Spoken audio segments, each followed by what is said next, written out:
Hello chat, how are we all? I'm very well, I thank you for it. We're going to be talking with No Justice just in a minute. Yeah. Sorry I wasn't on yesterday. I went to the football, first opening day of the season. But honestly, my pisshead skills were in mid-season form, mate. Telling you. Absolutely fucking rocking and rolling. And I'm not even that hungover. Which is nice, you know. Yeah, but no, I was on mid-season form, mate. It was lovely. Hello there, Helena. Fucking Twitter. Oh god, I'm so sick of Twitter. I hate it. Oh It my is. god. It is atrocious. Yes. Yes. I'm sorry. I heard you mentioning vroom vroom. Get out of my car. You know she. Well, Yeah. I think it's he now. They're trans. Yeah, someone mentioned that in chat, and I was Yeah. like, well, that's a surprise to be sure, but a welcome one. Yeah, indeed. And the mother, as the delightful smile from that meme would suggest, is a lovely and supportive mother, apparently. Excellent. That's, that's good nice. to hear. Good. Always nice to have a good story. Exactly, because there are no more good stories coming. That's it. That's the positive news done. There you go. There you go. I mean, that was a reaction to the negative news. I mean, we will talk about the vroom vroom guy, I guess now. Yeah. Because I mentioned to Peter Chat that I don't like the new Charlie XCX stuff. I liked when she was doing when Goth Charlie XCX was doing synth pop in 2013. See, I understood some of those words. Not all of them, though. I'll be honest. But But she has a single that when she started doing her hyperpop stuff, which I didn't like, she had a single called "Vroom Vroom," and like Okay. all I can think of when that song is mentioned or is played, all I can think of is "I'm in my mum's car, vroom vroom, yeah, my car." No, that's all I can think of. Oh, fine, you cheeky minx. Will your cultural Fucking impact never fine. leave? Fingers crossed, eh? Yeah. Is that a weed? I'm calling the police. Anyway. Yes, how have you been? Yeah, I've been pretty good. Played some Magic today. Did some video editing, and now I'm here doing some content. Yeah. Do you consider magic, is that like that's a sort of almost a profession or some shit, isn't it? Does that I mean, count I guess. as downtime or what? I don't know. I mean, I was playing Magic for fun, I guess, but I mean, the actual competitive tournaments that I play are few and far between. So my next actual competitive tournament is in Lille in November. You are Um, international. You've gone it's Italy and Lille and other white people places. Love it. literally. I mean, there was the I mean, it was the finish that I got in Naples that qualified me for the tournament in Lille. So You qualify well. You're in the European spots, mate. Loving it. I'm part of the European Magic Professional Tournament League. Is that what it's called, or have you just made that No, title up? Okay. that's what I made it up. I mean, it's the so what it really is, it's the EMEA Pro Tour qualification pathway. Okay. Again, I understood some of those sounds, but not many, if I'm entirely honest. Anyway, um, I mean, I think EMEA stands for European and Middle East and Asia. I think I'm not sure. see, what was the point of Brexit if not to get the nerds, our sovereignty over our own nerd shit back? True, Why have you been absolutely. involved in this European malarkey? Quite so. Who knows? Who knows? I'm sure if I Yeah, knew anything about magic, I'd be able to make a pun on the Schengen zone or something. But I couldn't even give you a reference point. No idea. uh, Europe, Middle East, and Africa. That's what it is for EMEA. But yeah, so Fair it's the enough. Pro Tour, is the professional, is the actual like the top level tournament that they run with like tens of thousands of dollars in prize money, hundreds of thousands in total for Well, the prize pool. that's amazing to me. Like, so is it like a spectator sport or something? Yeah, this all of the thing which is streamed on Twitch, yeah, and like Oh they yeah, I get guess it like would be. Yeah, yeah, I think they get hundreds of thousands of viewers. The VODs that's certainly do. I'm not sure amazing. if they get that many people watching it live, but that's so the tournament I'm qualified for in January. They've not said what um the location of it is, but that's the one I'm also qualified for. That's why I went to Naples to try and qualify for. In a way, it'd be quite nice to have one in Britain, but then you think like it's also sort of a bit of a busman's holiday, really. Like you want I to mean, go somewhere, don't you? well, exactly. I mean, the last time there was a Pro Tour in London, I think that was in 2015. I think it was. Oh, well, there It's you go. quite a while back. Also, the Olympics ended, so I'm bereft of sport now. Was What the happens? 100th? Well, yeah, but that's shit, and it already got Ben Stokes injured, so I'm fucking furious. Pointless competition. End Ben it. Ben Stokes is injured. Yes, he got injured playing the fucking 100 tonight. Furious, mate. What is Jesus. the point of that shithouse tournament? Fuck it off. You're always complaining about fucking fixture congestion. Get rid of it. Sorry. Oh shit. Oh Very, well. I mean, very strong feelings about it. is he gonna be better for the Sri Lanka tests? Do you know? Well, who knows, because he got injured tonight, so presumably he'll have medical evaluation. But Fair given enough. his Fair enough. his history of injuries and stuff, like, why is he playing in this absolute shithouse waste of a tournament? Why? Yeah. Didn't he take off like part of the fucking IPL to get ready? Like, just it's he doesn't need to exist. It really Yeah. I doesn't. mean, it's interesting they seem to take the West Indies tests more seriously than the Sri Lanka Yeah, tests. it's bizarre. Or I tell you what, right? It's not football. Cricket needs to make a real decision here. This is completely irrelevant to everything, but I'm just going to say it anyway.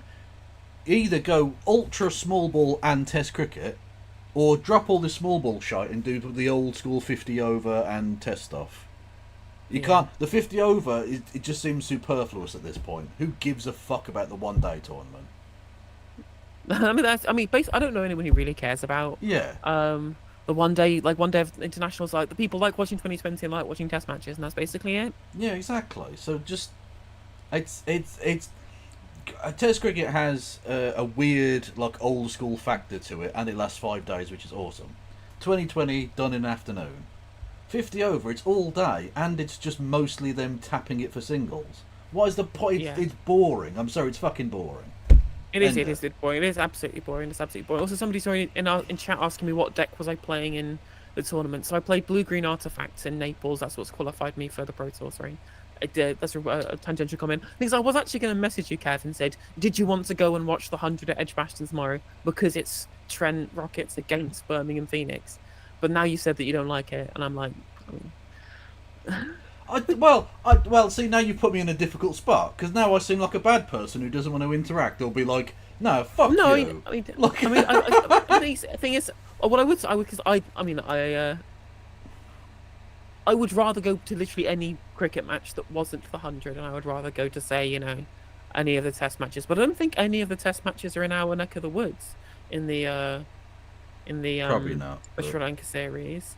There's Oval and Lords. There are 2 fucking London tests. Well, this is the thing. I understand international teams want to come and play at Lords, but Lords is a shithouse, and I would happily see it crumble into the dust just so yellow and red tie wankers would cry. That would amuse me enormously, and indeed turn me on. But I understand why people want to play at the home of cricket. But if we're going to have 2 fucking series every year, that means that basically a third of the tests end up being at one London ground, and then the Oval's going to get another one at least, which means nearly fucking half of the tests are going to be in London.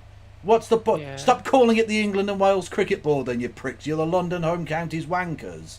I mean, there is one the first test is in Manchester, so I guess it's not too far for both of us to go to if we wanted to, but Yeah. if damn expensive if you didn't get tickets. But Old Trafford's a great venue, but Yeah, Old Trafford's produces lovely. really Yeah. good. Always produces really good test matches as well. Also, a surprisingly good music venue as well. I've been to a couple of gigs at Old Trafford. I've never been to Old Trafford for a gig before. Well, that was before they built the big red thing. Maybe it's shite now. I don't know. It's a long time ago. Anyway. Anyway. Yes, the breakdancing at the Olympics was amazing. The Aussie especially absolutely tore it up. I did not see the Olympic breakdancing. It was amazing. Was that There was an Aussie who, I mean, let's be honest, conned the Australian Olympic Committee because they were not good at all and knew they weren't good and didn't try to be good. But still went all the way to Paris, trained for it, and then went out there and started walking around like a dinosaur. It was mental. Yeah. That's incredible. And got I love literally in 3 rounds, she got 0 points. Amazing. I absolutely love that. That's great. Look, the Olympics is supposed to make you dream, right? It's supposed to make you dream and aspire. And I look at Usain Bolt, and I think I can never be him. I could never achieve that. Whereas I reckon I could make a tit of myself trying to breakdance. So, and I could knock the pole off with me cock. I can do that as well. So. Oh my god, that's such a funny video. You know what I mean? This Olympics really has inspired me. Not to get off the couch, because I'm just going to sit there watching sport again, but it has inspired me nonetheless. Oh, congratulations, Paris. Yeah. Also, we've got 2 trans people suing people over the Olympics as well, which is nice. Or Really? I'm not sure if they are trans or whether they're a drag artist or whatever. Anyway, one of the people who was called a pedophile by fucking Graham Linehan, etc., during the opening ceremony, they're suing the fuck out of people. And taking Crystal's mantle and running with it. Yeah, and Amani Khalif is lawyered up as well, which is nice, as well as a gold medal for her. So can you sue cross borders? What? Can you do cross-border litigation? Of course you can. Yeah, absolutely. You can't slander someone and just be like, oh, I'm in a foreign country. No. No, look, obviously if it's international communication, yeah. I see plenty of people saying I can say what I want about J.K. Rowling because I'm in the United States. Well, that's slightly different because in the United States they do have very, very lax freedom of speech laws. I think they go too far with it. Elon Musk literally called that the guy who saved that football team from a Thai cave. Do you remember when they were drowning and he went in there and scuba dived and saved all those babbies? He called him a pederast. Oh, thanks, Elon. Because Appreciate Elon, it. because he said Brilliant. Elon Musk's idea of having a tiny fucking submarine was stupid. Because it is stupid. It's very stupid, Elon. Shut the fuck up. So he called him It a is very. pedophile, and then he argued in court that it was a generic insult, and got away with it. Of course he did. Of course he did. So like at But that, so speaking of Graham Linehan making a tit of himself, hmm, have you seen what the turfs thought of the Canadian Olympics team? oh yeah, the twerking and all that. No. So apparently the Olympic relay team, the Canadian Olympic relay team, they do like the Wakanda X with their hands, or like the X Oh, Factor, I did depending see on. that. Yeah, the men's 4x100 team. Yes. Yeah, those did X, and Graham Linehan was like, ha ha ha, love to see it. They're all doing the X's because he thought they were talking about Iman Khalif and like X chromosomes, and turns out no, they just do it before every race because of course they do. Yeah, but Like this man's brain is soup. it's ridiculous. Like, what kind of numerology bullshit are you now into? Like, I guarantee none of those men know what their chromosomes are. Because unless you have it tested, how do you fucking find that shit out? I don't. I don't fucking know mine. Yeah, just casually get genotypes. Doesn't everyone just casually genotype themselves? Just Yeah. on a Wednesday. Like it's crazy, isn't it? Like Maya Forstater has changed her profile picture on Facebook to her doing the X sign now. These people have gone insane. They have These gone people have insane. legitimately lost their minds, right? There's a whole fucking thread I did on Twitter of like all the weird shit, right? All the Tim Waltz discussing how the Republicans are weird 100% applies to the turfs as well, because they live in this little bubble where they don't realize that what they do looks completely demented to anybody watching from like an outside perspective. Like the kind of tweets that they send, the dancing around in like the dinosaur costumes, which is a reference to David Lammy describing them as being dinosaurs Yes. for not wanting to like look at trans The- rights or whatever. I think my favourite nonsense was the time they said we're not in a cult, so they went to lunch with masks of J.K. Rowling. Yes, the JK. I forgot about the JK Rowling mask. You demented bastards! Do you realise how like if I walked into a room and saw that, I would back out. Like I would literally walk Literally. out backwards to make sure you weren't going to eat me. Yeah, absolutely. Remember the lady who flashed her minge in the Scottish Parliament? I do, yes, from the public gallery. Yes, she got her muff out, which is. I mean, That's true. that is It's true. technically There was- mass sexual assault because you have imposed that upon hundreds of people. You mental. It was a merkin though. Actually, I believe it was a merkin. Well, So, I mean, even so, I think you are simulating the flashing of genitals. That is not an okay thing to do in public.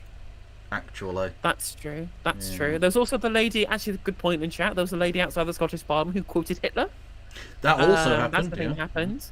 Maya Forstater getting mad about a gender-neutral alien mascot for a library. I need to know how the alien fucks. Yes, that was very good. Although, to be fair, there are some funny moments, like that time she decided to get a facial by Soup, which was nice. The was- Kelly J. Keenan. Yeah, show. yeah. Look. She's just got naturally her face is attracted to Soup, and it's an unfortunate affliction she has to deal with.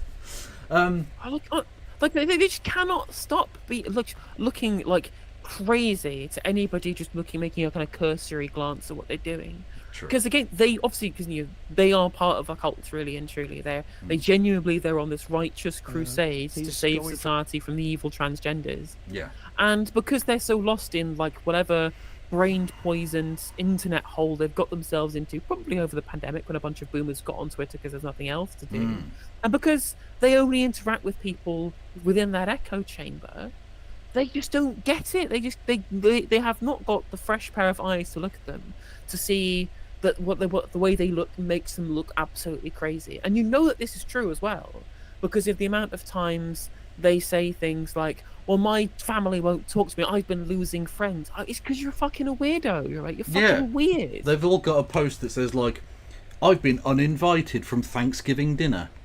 Yeah, because no one wants to be around you. Because your normal relatives went, have you seen this crazy bitch, what she's fucking saying? I don't want her around their kids, Barbara. The thing is, on top of that as well, is that I reckon as well is that the vast majority of the time too, they wouldn't at any point be disinvited from these things if they just held these opinions but only mention it when it was relevant. Yeah. These people are so brain Well, broken. all they do, They're so completely lost in the source. It's all they talk about, All and they of it, shove it into yeah. every conversation. Literally, Graham Linehan posts about nothing else. You know, he used to have a successful career writing mainstream comedy, like big comedies. The It Crowd was on fucking Channel 4 for years. Father Ted was a cult classic. He was involved in some big shit. But you wouldn't know that, because literally all he does is XY chromosomes, men, women. Like, it's just endless. Or fucking Elon Musk. Did you realise he was an expert on British politics? Because that's all he's talked about for the last fucking week. Well, yeah, Jesus. I mean, I was definitely going to have to talk about this specifically because there's a couple of segments from Talk TV and GB News worth watching of essentially people saying, I think I might be will I be getting arrested for the content that I make? It's crazy people getting arrested for Facebook and Twitter posts or whatever, things they post on social media, which Why? is what Elon tweeted out about, saying, I can't believe someone is getting arrested because they post on Facebook saying everyone should go burn down hotels. Yeah, And I'm like, why? you are inciting violence. Yeah, why? What difference does it make if it's on the internet? If it would be illegal to say in person, it's also illegal to say on the internet. You are communicating a concept in words. It doesn't matter. Like, it seems mad because it's a new thing that we haven't seen before. There weren't people in the 20s being fucking executed for, Facebook murder or something, right? So it seems like an odd thing to us. But if you're writing violent threats, it's no different if you send it to somebody in a DM on Twitter or whether you post it to their fucking door. That's malicious communication. What difference does it make? Literally, it's literally incitement to terrorism. The thing that the post that said was, in my mind, for us, they've not been judged necessarily or convicted or whatever, but in my mind, saying everyone should go and burn down a hotel is literally it's like terrorist incitement. Yeah. And I want to ask all these people. Well, watch it. Alex Phillips, one of them from Talk TV, and there is Andrew Doyle, who I'm going to be unfortunately inflicting upon people on the stream, on the GB News segment, and they're saying things like the question you want to ask these people is, okay, if a Muslim said the Ummah should rise up and should, execute the infidels, for example, if that's what they said, and they said they should do it this specific target, would they think that those people should get arrested for inciting terror attacks? It depends. And if they say yes, you know that it's not about the principle. It's not about this quote unquote free speech, because the Andrew Doyle thing is called Free Speech Nation. You know that it's just racism. Yeah. You know it's just racism. Well, I already know that. It's just are they dumb enough to reveal it? And often they are. Yeah. As is the case, I suppose, with our old friend Douglas Murray there. He's I got an odious little frog. But the thing is, and this is the point I think we've sort of brought up before, it's the fact that it's sort of classism. Because this man actually is probably more spiteful and hateful towards Muslims than even Tommy Robinson. But he says it like he's got a plum in his mouth, so that's absolutely fine. And he gets on fucking Question Time a million times. That's the difference. That's literally the difference, is that he's posh and Tommy Robinson is not. Literally, 100%. Yeah, you slap an RP accent on the most disgustingly racist and borderline fascistic shit imaginable, and suddenly it becomes palatable for the state-funded broadcaster. Yeah. But clearly they've lost control of the streets. Now, is it time to send in the army at some point? Probably yes. But if the army will not be sent in, then the public will have to go in, and the public will have to sort this out themselves. So, I mean, that's just straightforward incitement to racial violence. Again, I'm not a legal expert, so I cannot judge that, but that's definitely what it sounds like to me. I mean, I don't think he's going to say... He's saying that the public are going to go in there and have to do the legal work, to do, like, the police paperwork. I think he means physical removal of ethnic minorities. Yeah. See, lights, camera, paperwork. Yeah. And it'll be very, very brutal. I don't want them to live here. I don't want them here. They came under false pretenses. Many of them came illegally and continue to come illegally. Yeah, they didn't. That's just demonstrably incorrect. Yep. And we don't want them here. No, you might not, because you're a fascist piece of shit. But I would happily trade every single person in Libya for you.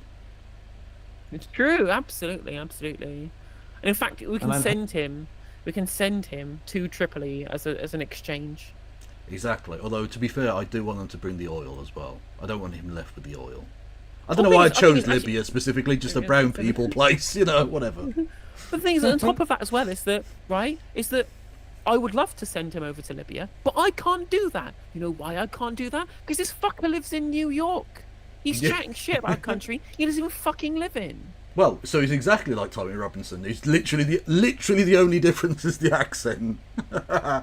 Yeah, exactly. I know. Isn't Nigel Farage tax domiciled or was before he became an MP in fucking France? I think he was. I think he still has a French passport, if I'm not mistaken. Yes. Perfectly willing to say that because it needs to be said. If I hated Australia, hated the Australian people, hated Australian. See, I do hate Australia. I mean, I have indifferent to Australia, but is he trying to make the point now? I see the full clip. Is he trying to imply that people who come here as asylum seekers, for example, hate Britain? They're so desperate to come here that they go across multiple countries to come here specifically because they hate it here? I think he is. It's just racism, right? It's literally just racism. Yeah.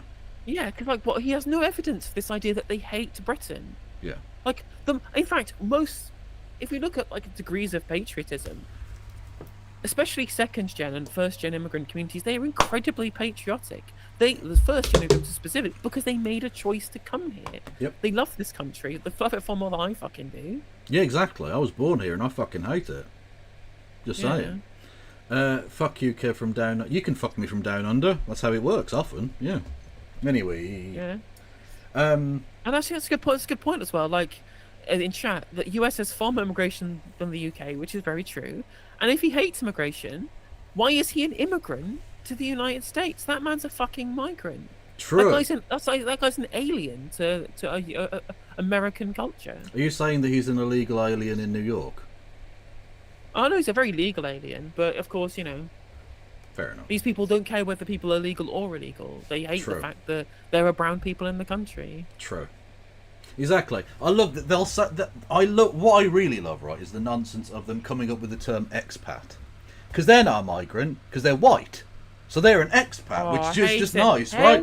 It's just super nice. Like, motherfucker, I thought you were against political correctness. Why have you invented a nicey word for yourself? You're an immigrant, mate. Deal with it. Like, and not just that, but talk about people not fucking immigrants not integrating to the local culture. If you go to the Costa Brava, there are entire swathes of that coast where you can buy fucking egg and chips, but not a fucking shred of paella in sight. Is all I'm going to say. Okay. Literally. That's crazy. It's crazy, isn't it? And on top of that as well, is that I genuinely think that a lot of the protests, not the rioters necessarily, but the people out there protesting, the ones who didn't actually do violence or whatever, I think most of those concerns are about irregular migration and the storm that's been kicked up about the small boats crisis and the quote illegal migration, because they've been lied to that it's illegal to come here by small boat and claim asylum when it is not. I think the majority of them are probably somewhere in that ballpark, or who want a lower level of immigration, for example. Yeah. But they don't want to do the whole re-migration shit that a bunch of the rioters and the far right people do, and they're getting caught up in. I think that's probably a good faith way of interpreting the kind of things people are saying in the majority, or at least a plurality. Well, yeah, there's no doubt. With the people like Douglas Murray, and again, the kind of shit that they say about this idea of people coming here and ruining our country from coming from other cultures, for example. He's saying, they must hate this country or whatever. Like, these people genuinely are the fucking ethno-staters, at least as far as I can interpolate from their public statements. They want an ethno-state. Yeah, absolutely, yeah. I think a lot of people want less migration. The fact that combined, the Tory party and the Reform party, both offering significant reductions in migration, obviously the Tory party not really believing it, but they certainly offer it, and millions of people voting for them, suggest there is a groundswell of opinion that wants less incoming migration, less net migration, and that's like a position that I don't necessarily agree with, but whatever. That's not an ethno-state situation, and I think most people wouldn't be okay with that. But the problem is the violent fucking scumbags who want to go around murdering people, or indeed the people like Douglas Murray or whoever, Elon Musk, that want to inspire those people to do that, but then do it just enough that they're not culpable legally for it. Try and sneak in much more nefarious and dangerous intent behind, you know, we've got honest, hard-working, working-class people with real concerns, which is the smokescreen they put up. And it's really fucking insidious. Yeah. Yeah. It really is. What have we got? Oh yeah, the two-tier policing system where Muslims who fight back also go to prison. Literally. I mean, it's reasonable that they did. They started a fucking brawl in the middle of the street, and they got convicted of a fray. That is how the fucking law works. Yeah. No, I'm just saying, like, the idea that it's two-tier is fucking farcical. Exactly. I'm sure the absolutely 5-year sentenced fucking just up oil people really don't feel like they got the fucking good end of things, you know. Just saying. Oh yeah, so this dickhead, do you remember him? The Irish lad swearing and spitting. Yeah, he's been arrested. He's been identified and arrested under suspicion of racially aggravated assault by beating. So that's nice. Gradually, slowly but surely, the dickheads. And there's no doubt, by the way, that this kind of thing, and this is why they were rushing through, they were expediting the sentencing hearings for the ones that pled guilty. Because usually they'd wait like a month or two before sentencing, but they wanted to get that specifically so that this weekend didn't turn into another riotous fucking thing. And clearly what we've seen across the board, not only have anti-fascists turned up, which obviously puts them off, but they're like, they're seeing guys going to prison for, 18 months for stealing a pair of Crocs. That's gonna that definitely inspires you to think, you know what, maybe I'll just stay home. I'll have a couple of beers, be fine. Yeah. Oh, this is my favourite. Remember her? Fucking stupid bitch. Oh my fell God, over. the best moment. Fell over, face into a fucking burning bin that she had set on fire, was arrested, and got 1 year and 8 months for it. She got 20. She got 20 months for that.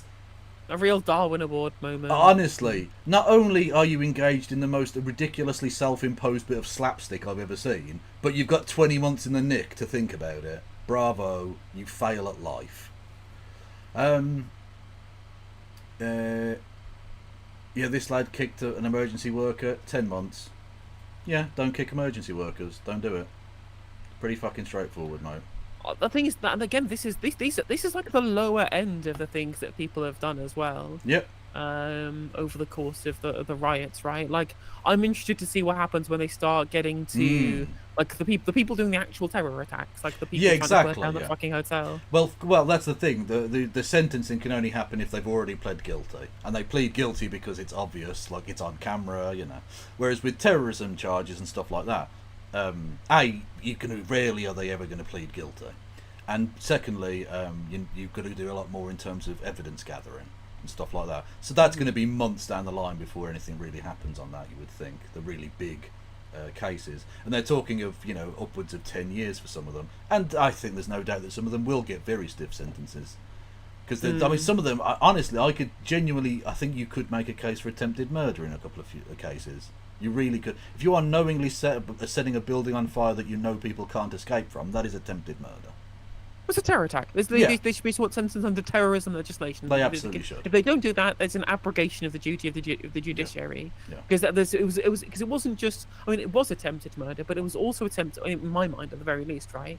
It wasn't. In my mind, wasn't just attempted murder. It was a deliberate, politically motivated act of violence. Yeah. Yeah. Oh, yeah. And pleading guilty reduces your sentence usually by about a third for low-level crimes. Yeah. So obviously, if you're banged to rights, it makes a lot of sense to just plead guilty. And the system encourages you to do that because it costs far less money and takes up less time. And so it's scratch my back, I'll scratch yours. I'm not sure about the brick to the bollocks guy, whether he's been done yet. I would imagine he must have been processed, whether he would plead guilty or not. I haven't seen any sentencing from him yet. But there's no doubt, like, you were caught on camera, mate. You are definitely going to the nick. Simple. Yeah. We'll see. Yeah. I mean, I don't know if he did anything. Did it? I think because all the video I've seen is of him just walking around in front of a police line getting hit and stuff. Oh no, he was filmed in other areas. Okay. Physically confronting the police, which I mean will definitely be put down as assault. I mean, the guy got done for disorder and assault, but for spitting on the bus driver, right? Like that's. They're throwing the book at them as much as they can with sentencing guidelines and so on. But again, the anti-fascists turning out in Belfast, good lads. lasses and NBs, every one of them. Lovely stuff. Absolutely. We stand. I don't know why I bookmarked that, but it's an image. I mean, it's very funny. It is. It is. How Ben Shapiro was born. I didn't see that. Jesus Christ. Sorry. Okay. Oh yeah, this lad. Do you remember him? I'm just a child. Male with a body warmer, great body warmer. It's just a birthday boy. Blue shorts, white socks, black trainers. He is a suspect who we're looking to arrest. Can you get a hold of him on camera?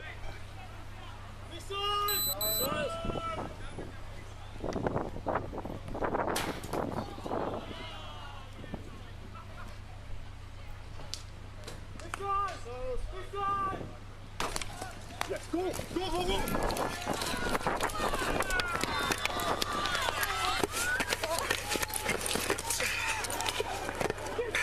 Get your hand behind your back!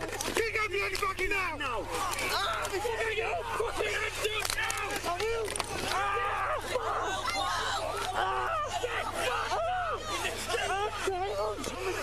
The cuffs! So, I'm a child, he very clearly says.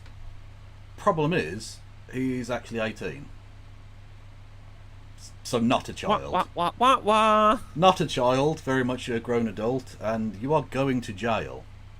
You are definitely going to jail. Do not pass go. Do not collect 200 quid. You are going to jail, mate. And you're going to have a violent criminal record for literally the entirety of your adult life, you dopey cunt. The fuck is wrong with you? Jesus Christ. Note to self: do not throw bricks at people. Yeah, not a good idea in general. Especially if those people have the right to arrest you and put you in jail. That's not a great idea in general. Also, Yeah. I'm a child. Did he not know he was 18? Did he still think he was 17? I don't know. Either way, go fuck yourself, mate. Oh yeah, these are the two fash being led away past counter-protesters. Again, they're really the voice of the majority. Those two old men. Malters. Where are we? Even better, half the number. Look at that image. Jesus God. The silent majority taken to the nth degree, I think, on that one. Literally one fucking bloke in Crawley. Ouch. Look, it's worse than having no people. Because no people suggest they just were scared away or whatever. One bloke turning up suggests you might be in a bit of a minority, mate. Do you know what I mean? Exactly. 100. I mean, yeah. These are all of the best images that we've had, right? It was so easy to be doom pilled, a week and a half ago. But seeing all of the solidarity that we've seen, seeing the way the fash have been outnumbered, has been really heartwarming. True. Oh yes, no, I already. Well, thank you for the person who bookmarked it in chat for me, but I already had it bookmarked. Yes. So, end wokeness and the rightoids are up in arms because apparently the Met Police Chief Commissioner Mark Rowley has threatened to extradite and imprison American citizens. Let's go! Let's fucking go! We are so back. Let's have it. We are so back. Yankoids in a shambles. True. We will throw the full force of the law at people. And whether you're in this country committing crimes on the streets or committing crimes from further afield online, we will come after you. Talk to me about that, because we have seen some high-profile figures whipping up the hatred. You talked about it in there with the officers, in fact, about this being added to by online commentary. I mean, I'm even thinking of the likes of Elon Musk getting involved. What are you considering when it comes to dealing with people who are whipping up this kind of behaviour from behind a keyboard, maybe in a different country? Being a keyboard warrior does not make you safe from the law.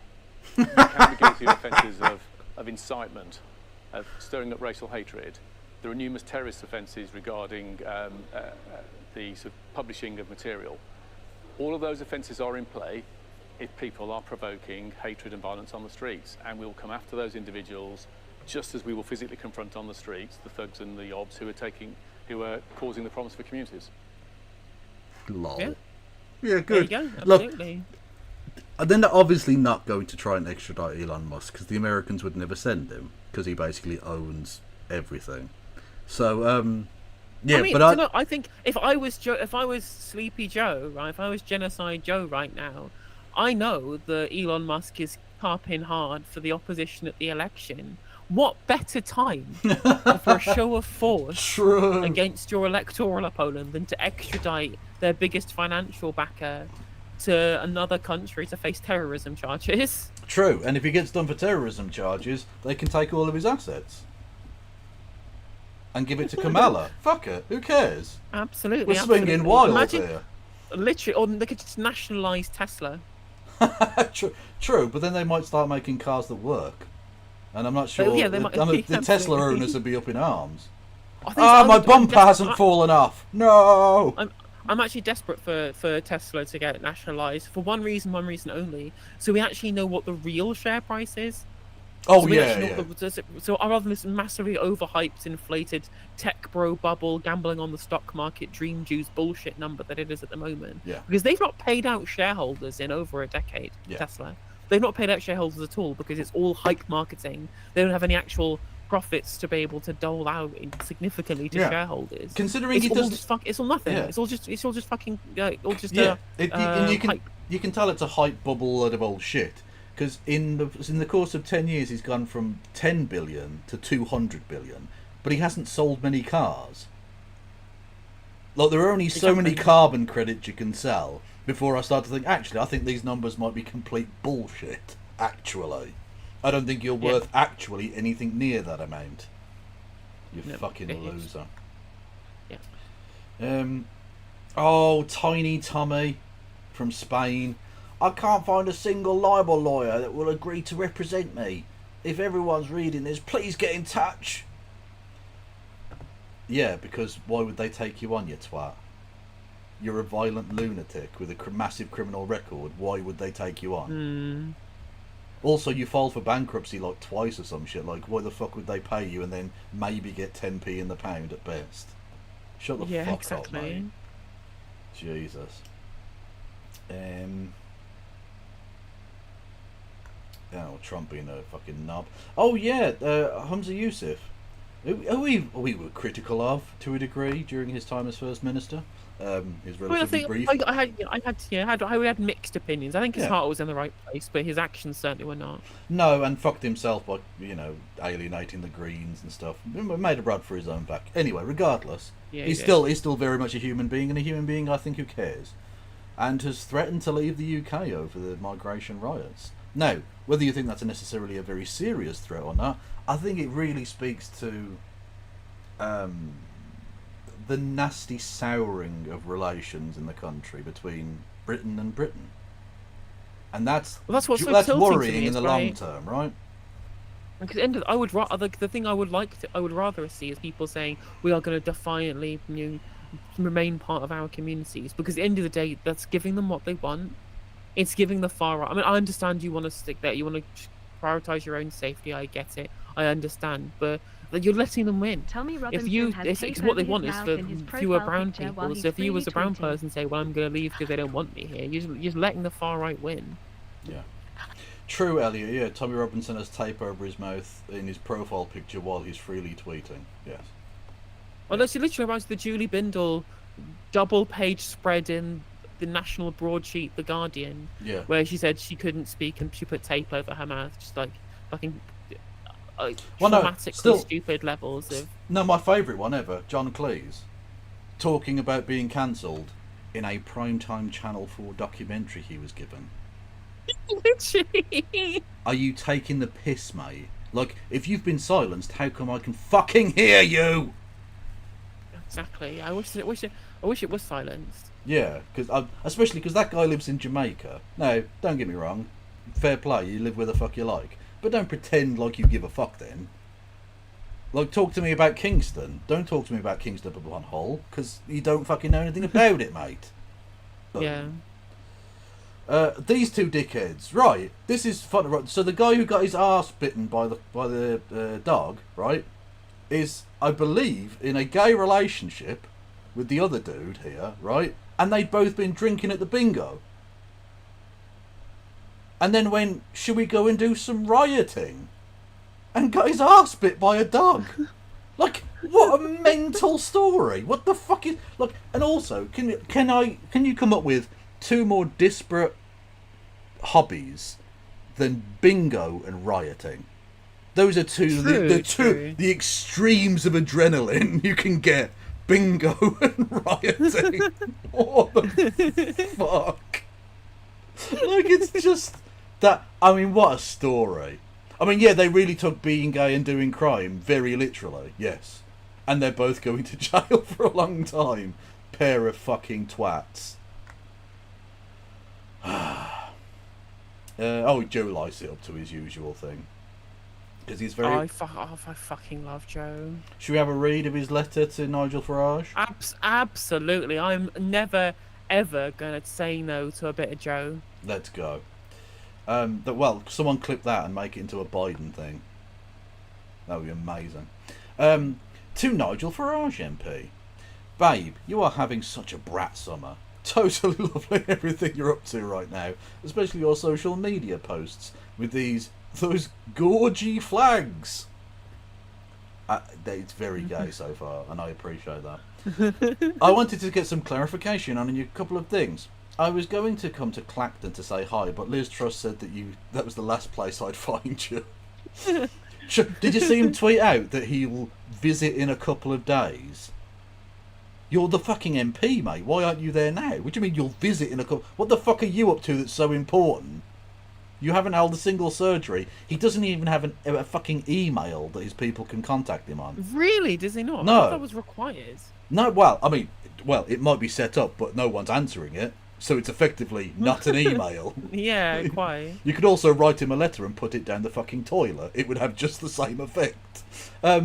Yeah, so he's for all intents and purposes, he's not actually an MP. He's not doing anything of the MP's job, so he's just a fucking a bar stool. As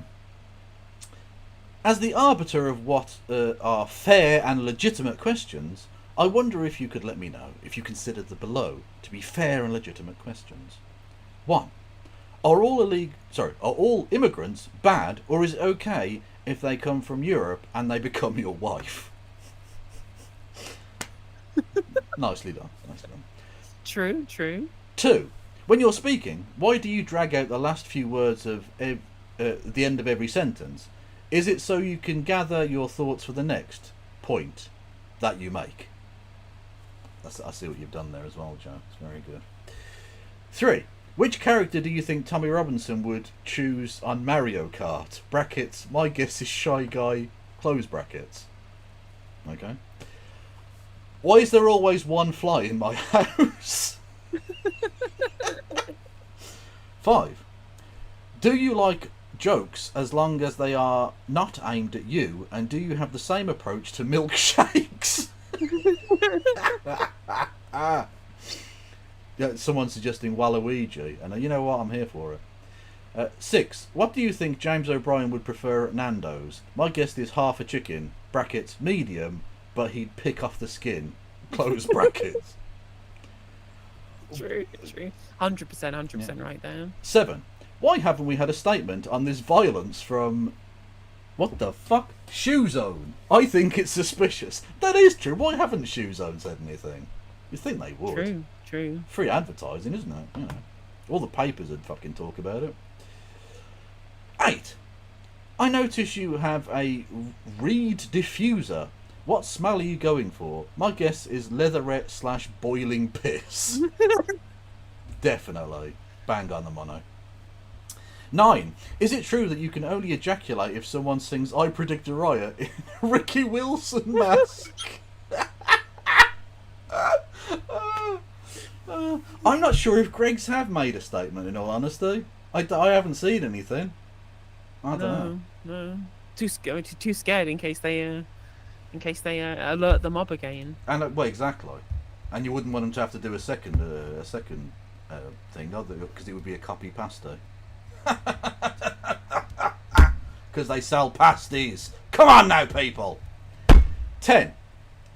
Even though you say you're not a racist, do you think some racists use your words as encouragement to do racist things? Unquote. Let me know, honey. Love, Joe Lycett, XOXOX. P.S. I chose this font because I thought it would appeal to you. It's called British Sans Black. Black. Love it. Love it. Love that. Love that. Also, just holy zoinks in chat asking why were there no arrests at Manchester Airport, no arrests with the bus torches, no arrests in Birmingham when white people were targets when they pull them out of cars and beat them up. Yeah, everyone else is locked up quickly. First of all, there were thousands of people, possibly even tens of thousands of people across all the different protests. Some may have engaged in violence, some may not have done. What do you think that the police can just click their fingers and identify literally everybody immediately and just do a massive round arrest and make sure they arrest everybody within the space of a week and a half? Do you think that's like something that is very easy logistically to be able to do? Or do you think that you're just kind of pretending that you think that they were never going to arrest anybody who was attacking a white person because it fits your narrative rather than something more simple explanation than they haven't got round to it yet? And on top of that, two of the people who have been convicted and sent to prison already were literally two people who went and attacked a group of white people who were doing the right. They said they were racist. They said they had racist language used against them. I don't know. That wasn't proved in court.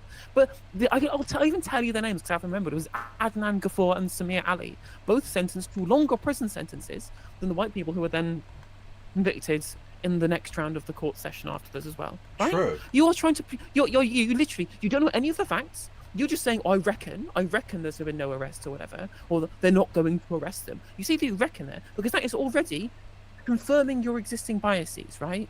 Yeah. Maybe the answer is somewhat far more fucking simple than the police are doing two-tier policing, they hate white people, rather than just they haven't got round to it yet, because there are literally thousands of people who are on the streets. Tens of thousands, if you count, people who could be bordering on the line between an actual riot or just a peaceful protester. Identifying random member of the public isn't something you do in fucking 5 minutes now, is it? Yeah. We don't have DNA evidence. How do you think the process works for arresting somebody from CCTV footage? Yeah. What do you think? Do you think? Well, I'm genuinely asking this question. Do you think that it's incredibly easy to just arrest a random person that you see in a piece of footage?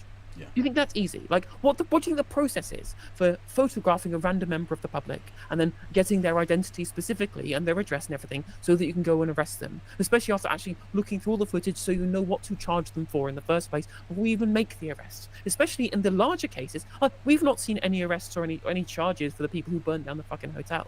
The kind of things we've seen are just from some incidents that happened in like Southport right at the start. You don't know anything. You're coming into my fucking chat saying, oh, well, I know everything. They've not arrested anybody. Cleared two-tier policing evidence. And you haven't got a fucking clue. Yeah. Jesus Christ, get a fucking grip. Also, as you mentioned, my own home city of Birmingham, I just want to point out this little story of Shiraz Sarwar, age 46, from Saltley. That's an area of Birmingham. Has denied a charge of possession of an offensive weapon in public following a gathering in Borsley Green, Birmingham on Monday in response to a purported EDL rally. So in terms of, two-tier policing, the reason he hasn't been sentenced is because he didn't plead guilty. So that case is ongoing, yes. And indeed we've already had two Muslim men charged for violence in, I think, Manchester, if I recall correctly. Yes, you're full of shit, mate. You're just wrong. I'm willing to be proven wrong, and maybe the person who torched a bus in Southport or whatever or was it? I forget where it was exactly, but either way, somebody who torched something, Leeds one that was in Leeds or whatever. Yeah. But maybe they won't get arrested at all. In 12 months' time or whatever, you can come around and say, haha, Helena, you were wrong, right? There were plenty of people who were from Asian backgrounds who just didn't get arrested because they were Asian, and we now have this proof that this was the case, and two-tier policing proven, right? But none of us know this. Because this shit is not old. This is new news, right? And again, they have thousands of things to go through, and they're very easy cases of people who've been easily identified, who've pled guilty, can be convicted easily. That's something that we can do immediately right now. Yeah. Indeed so. Yes.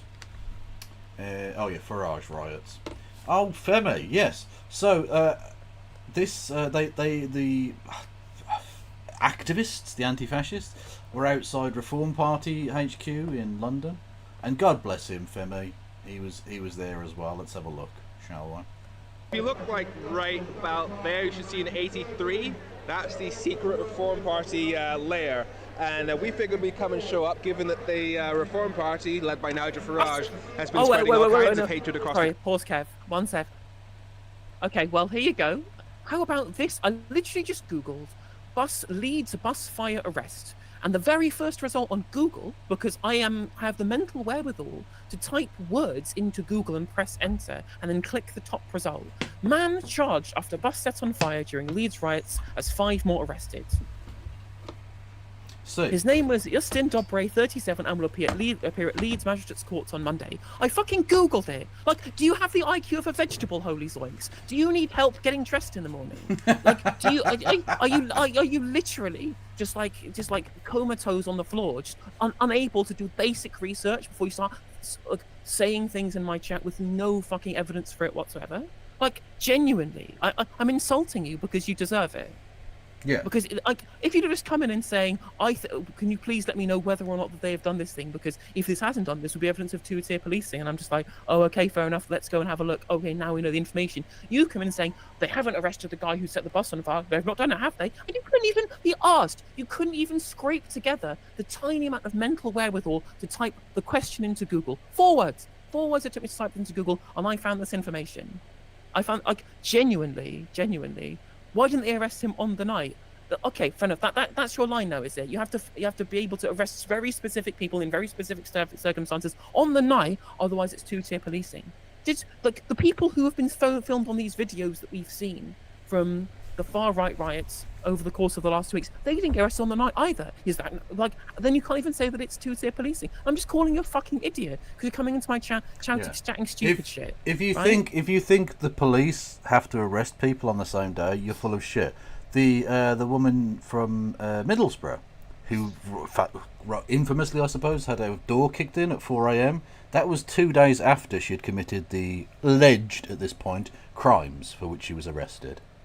Is that two-tier policing in favour of white people because she wasn't arrested on the same day it happened, or do you not understand how fucking policing works, you dullard? Literally, and like he's saying stop getting worked up, right? Thing is right, holy songs. If you'd have come in here and you had an amicable, and if you said something in entirely in good faith, and you'd done some research, or you said I've not done the research, but can you check? We could have had a very, very easy discussion about this, and it would have been absolutely fine. Literally, would have been absolutely fine, and we could have just gotten over it, right? But you've come in. Not only have you come in having not done research, you've said things that were blatantly untrue because you've not done any research, and now after I've proved you wrong by googling a very, very simple search, you're now trying to move the goalposts in the most bad faith manner possible by saying that we'll have to get arrested on the night instead.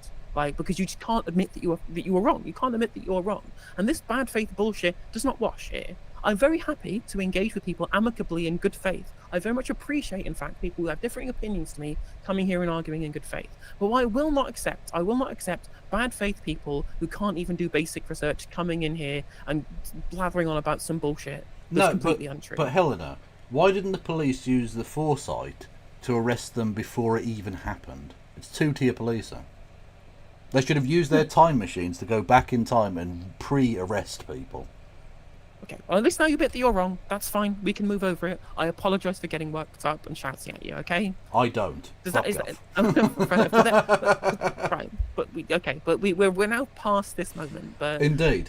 Well, on that point of moving on, hello lesbian hot sauce. Everyone go and follow lesbian hot sauce immediately. Also, hello Pidge. Hey, welcome in. Yes. Where were we? What's this? More than 100,000 raised for the Liverpool Library torching. Yes, indeed. Yeah. So that's going to do all right. Hopefully the Citizens Advice Bureau does all right as well. Yes, where were we? Okay, with Femi.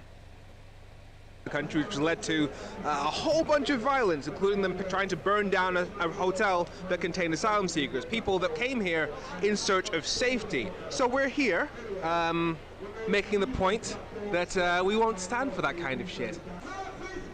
Wow, he's swearing now. Femi has changed.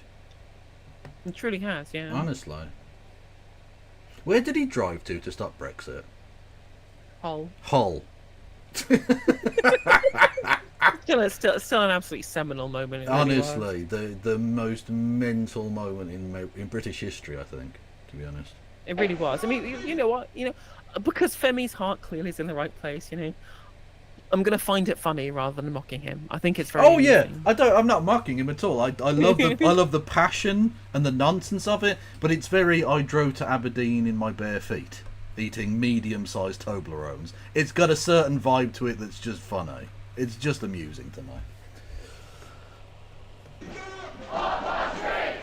That's a lot of people.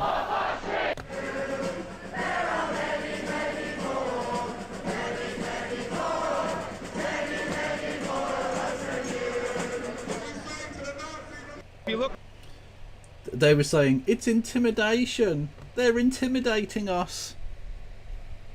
Well, yeah, let's just always were the Celtic fans intimidating the royal family when they said Lizzie's in a box? Yeah, but that was also hilarious, to be fair.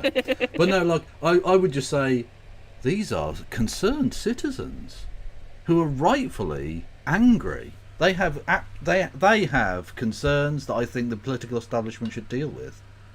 Give me a slot on GB News to talk shit as well. Do you know what I mean? Like, fuck them. I feel intimidated, you cunts. You've just been whipping up race riots. Eat my cock. Yeah, Trafalgar Square. Again, that's a big-ass space, man. That's a lot of people. Oh, yeah, here we go. Yeah, RuPaul Drag Race star Nikki Doll has sued British actor and political... and politician, technically, Lawrence Fox for defamation after he called drag queens from the Olympic ceremonies pedos on social media. Was she in the Olympic opening ceremony then? I believe so, yes. Oh dear. Oh, Lawrence. Whatever he still has in terms of like money from his former career as an actor, is going to be whittled away because he keeps saying defamatory shit about everyone, and they keep suing him and winning. He's fucked. This bitch, right? Okay, so the tattoo is clearly like fake as fuck, right? Yeah. Because if he was fresh, it would be scabby as fuck. Forehead skin is not very thick. It would be scabby as shit, right? So it's not real. But either way, I still thought, well, they're definitely American, right? They've got to be American. What the fuck would like it? Because before I'd heard this person talk or anything, I thought, well, it never even entered my head they would be anything else. And then I heard this fucking voice coming out of it. So my name is Ray Monroe. Obviously, people are asking why I got this tattoo. At the end of the day, I absolutely love and appreciate what Trump has done for America. I think he's an absolute great person, and I just feel like he needs to be appreciated. How did that story get even more fucking mental? How? Why? What? What I love about it as well, right, is that you know that it's just... I really hate this. There's so many people from so many different persuasions who just want to get famous by doing rage bait. Yeah. And I'm just like... And you know that it's just rage bait. She said her full name right at the start of the video. Yeah. Me, this person here who you can contact for media inquiries at this address, has tattooed Trump onto my forehead and been doing this because of all of these reasons, X, Y, Z. Yeah. But it's still mental that for however long this temporary nonsense is, let's say 2 weeks before it rubs off in the shower or something, she's still going to have to walk around with Trump on her fucking head. I imagine a lot of cap wearing when she's not being filmed. That's what I'm thinking. Or ironically, a full burqa maybe would work. It's true, these people are weird, Kevin. Yeah. They are very fucking strange, but it was just weird to hear this fucking Essex accent coming out of her face, and I was just like, I know. What in the fuck is going on? I love what he's done for America.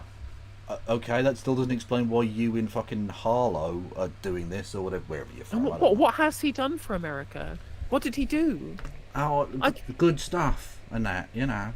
We had the best America. It was the best America you'd ever seen. Yes, we did. It was excellent. You know, they said they weren't going to, but we did do it. We did. It was excellent. What did you see? He fucking short-circuited his thing. I think I've got it bookmarked somewhere.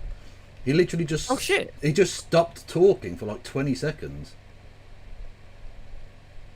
There's a picture of her having it done on Instagram. I mean, let me pop it in your DM. Oh, yeah, no, you can see it being applied, but I think it's just that temporary tattoo ink. If you look at it, it's not actually a gun as such. Right.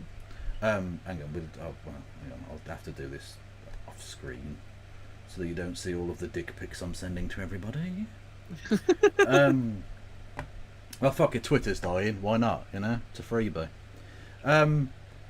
That's a joke, by the way, everyone. Yeah, so you can definitely see her having some ink applied to her forehead. But I assure you, that's nonsense, right? So she's had... Hang on. Can we play that again? So if you look at that, that's not actually a proper ink gun. Oh, is it not? No. It shows how I know literally nothing about tattooing. Well, I don't know have tattoos, but I do have a friend who is a tattooist, and I've seen many tattoos okay. applied. That would be scabbed up to fuck. There was no way. Look, it's a bit red, but that's partly because she's had pressure applied to her forehead to apply that ink. But that will wash off in 2 weeks. Yeah, It's you know that. nonsense. Yeah, you know it's true because the Daily Mail has said in their blurb there that she appears to tattoo Donald Trump's name on her forehead. Well, that's She is appearing to do that. that's Interesting language. that's essentially just a bottle of ink and essentially a kind of slightly sharper than usual pen. That's not actually an ink gun inserting it into the skin and piercing the skin. Yeah. So yeah, it's not actually real. No, that one. There we go. So anyway, yeah, back to Trump. Her friend. He's amazing. Anyway, he had a bit of a Mitch McConnell glitch situation. It's very quiet, but it doesn't matter because he literally goes silent. So, look, just stops.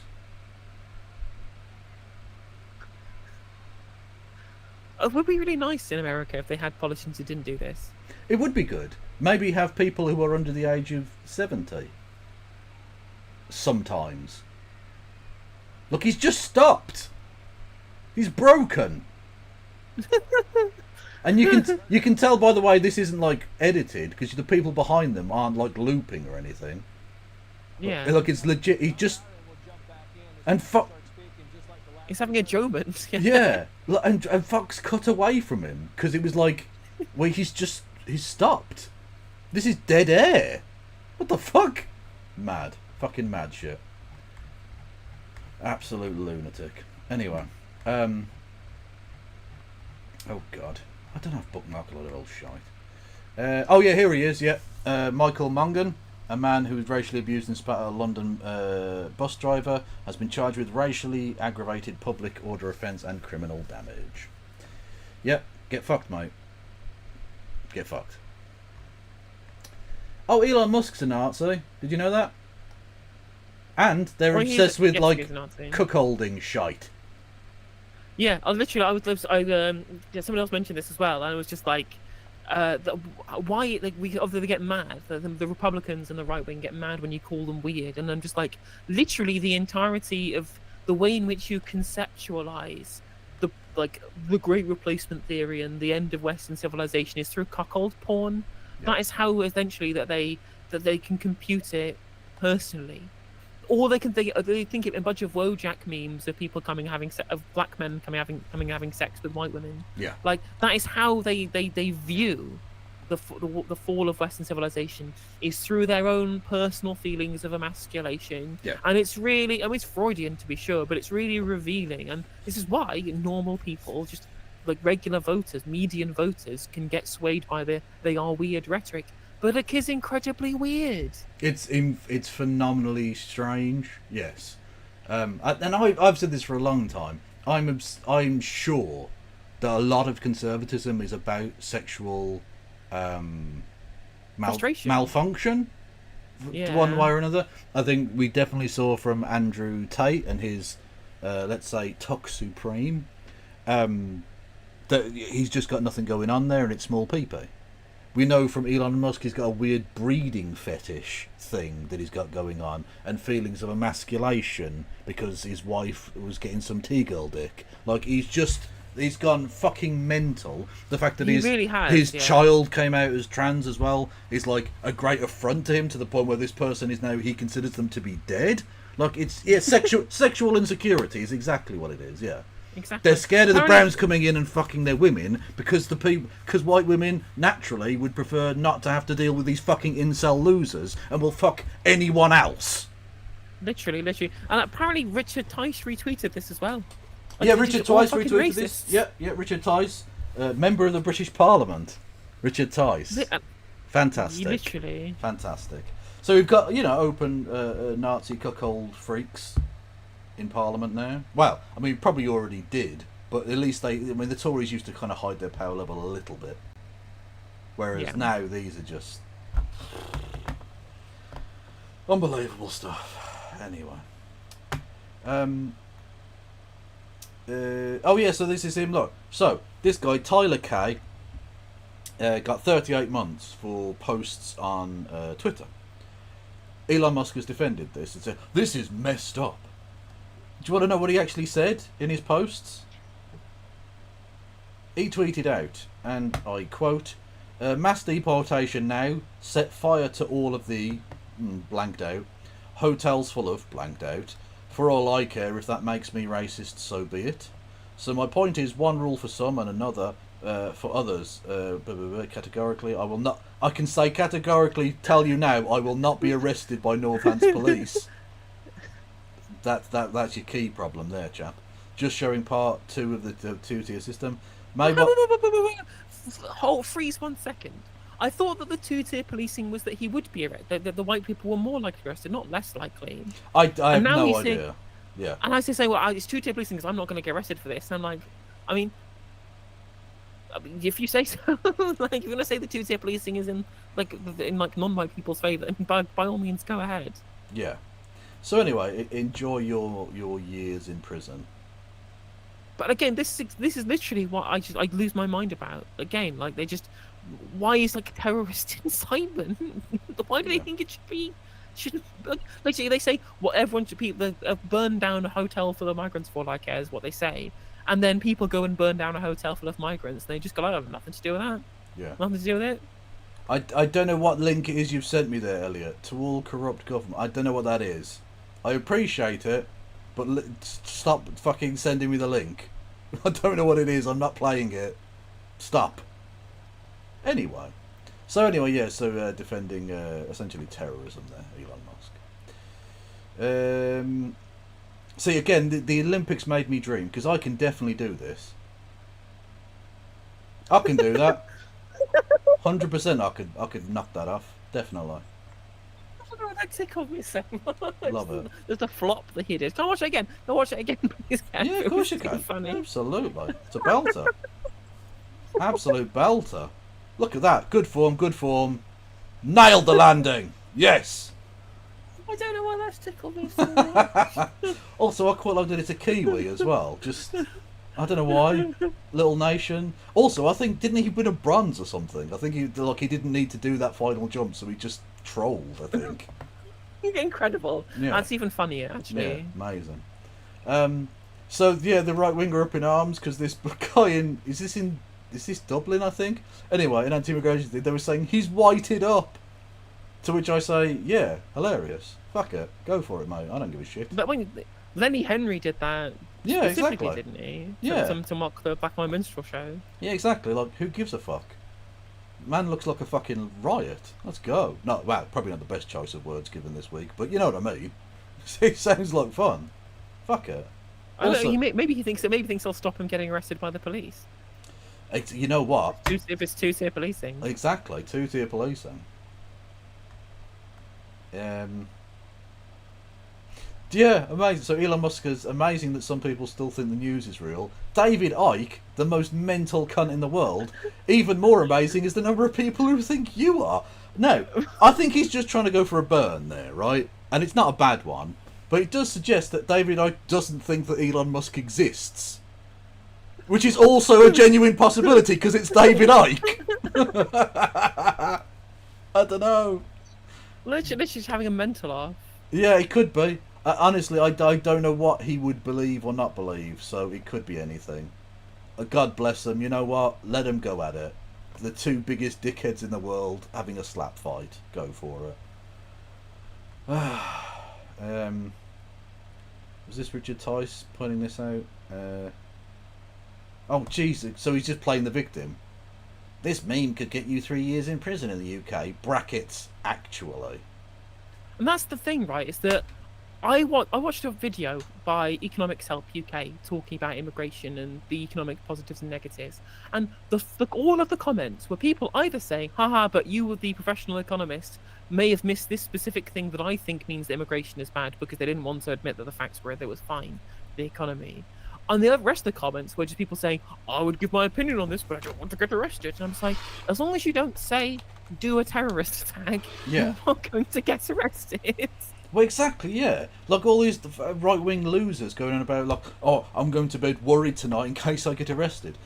Funnily enough, I don't have that fear. Because Yeah. I didn't no try. point I didn't try and make people do a terrorism. Yeah, literally, I didn't post terror bait. Yeah, it's actually relatively simple. Now, our favourite, I think, or one of our favourites, Steakbait guy.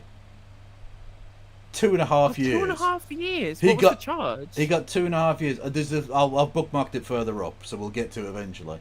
But yeah, he got 2.5 years, presumably for like breaking, entering, and like damage to property and stealing and blah blah blah. It's what I would imagine. Maybe I'm assuming he must have done something else, right? They would have got the sensors. It wasn't just him running out with a Well, they must tray have. full of. They must have broken into the shop at some point. I guess if he was the one who actually smashed up the shop and then took the steak bakes. Aggregated violence. I don't know. Aggregated assault? No, that doesn't. What's the really work. charge? Eating a succulent Greg steak bait? Exactly. This is democracy manifest. R.I.P. King. R.I.P. Yes, so declaration of memes, right-wing twat. Coming soon. I'm sorry, sir, your card has been declined due to your political views. And then Elon Musk, the richest man on Earth, may I remind you, this has actually happened. This has not actually happened. No, But this, again, this has not happened. So this is another right-wing conspiracy theory that you hear all the time. So have you heard of central bank digital currencies before? I have indeed, yes. Yeah, so for people in chat who don't know, central bank digital currencies are currencies that are directly issued by the Treasury into electronic accounts, rather than ones that have to go through either private money creation through private banks or being minted through the Royal Mint. They go directly from the Bank of England into people's accounts as into the central bank, and they are digital as a currency. They don't have any kind of print version of them. Yeah. And what they're really good for is being able to do quantitative easing or fiscal stimulus without having to use private banks, having to use the fractional reserve banking system to transfer money from the Bank of England to bank reserves that then get paid out in loans or in bank deposits to members of the public. So you essentially have a way of being able to distribute new Bank of England money and completely avoiding the fractional reserve banking industry, which has some upsides, some downsides, but I think it's fine. But right-wingers have been obsessed with this idea that because more places are going cashless, because who the fuck carries cash anymore, they think that, well, they're going to go cashless, and then they're going to do central bank digital currencies, and then they're going to give you a government wallet, and then they're going to restrict what you can buy with the money in your government wallet, because if you don't like you and your political views, they'll stop you buying the things. This is what this is coming from. This conspiracy theory that this very neat way of getting around the fractional reserve banking system is going to lead to them being cancelled forever by the government from engaging in the economy because they have bad political views. Well, but that's okay. It's an interesting conspiracy theory, and I can see that there are definitely practical concerns with giving over that kind of power. But the thing is, any of that is conjecture about something that might happen in the future. He is saying that has actually happened. i.e., that is an event that has passed, not one that is future. Yeah, exactly. And he And the is thing is, wrong. That has not fucking happened. Like, the thing is that nowhere is getting rid of cash. No. Cash is never going to go away. It will never go away. Like, there's no reason for the government to get rid of cash. It has plenty of applications, but CBDCs are a good way of being able to, again, be able to let the government bypass the fractional reserve banking industry so they don't make a profit of a regular government business. I wonder, given that the fractional reserve banking industry has a lot to lose from the adoption of central bank digital currencies, I wonder who might have started this conspiracy theory. And before anybody says fucking anything, no, I do not mean the fucking Jews, okay? I mean actual bankers, i.e. capitalists. Before anybody comes in and says I'm dog whistling or anything here, no, I'm not. There's not a conspiracy cabal. There is just material of the banking sector. All I'm going to say is, if you didn't mean the Jews, why did you need to mention it? Because every time you do these things, No, people it's try and no. say you're being I'm just innocent. saying. Methinks the lady doth protest a little too much. Okay, Jeremy Corbyn and his anti-Semitic army strike again. I'm just saying. Facts. Anyway. Yes. So. Also, and to sort of play in. Yeah, go on. Sorry, go on.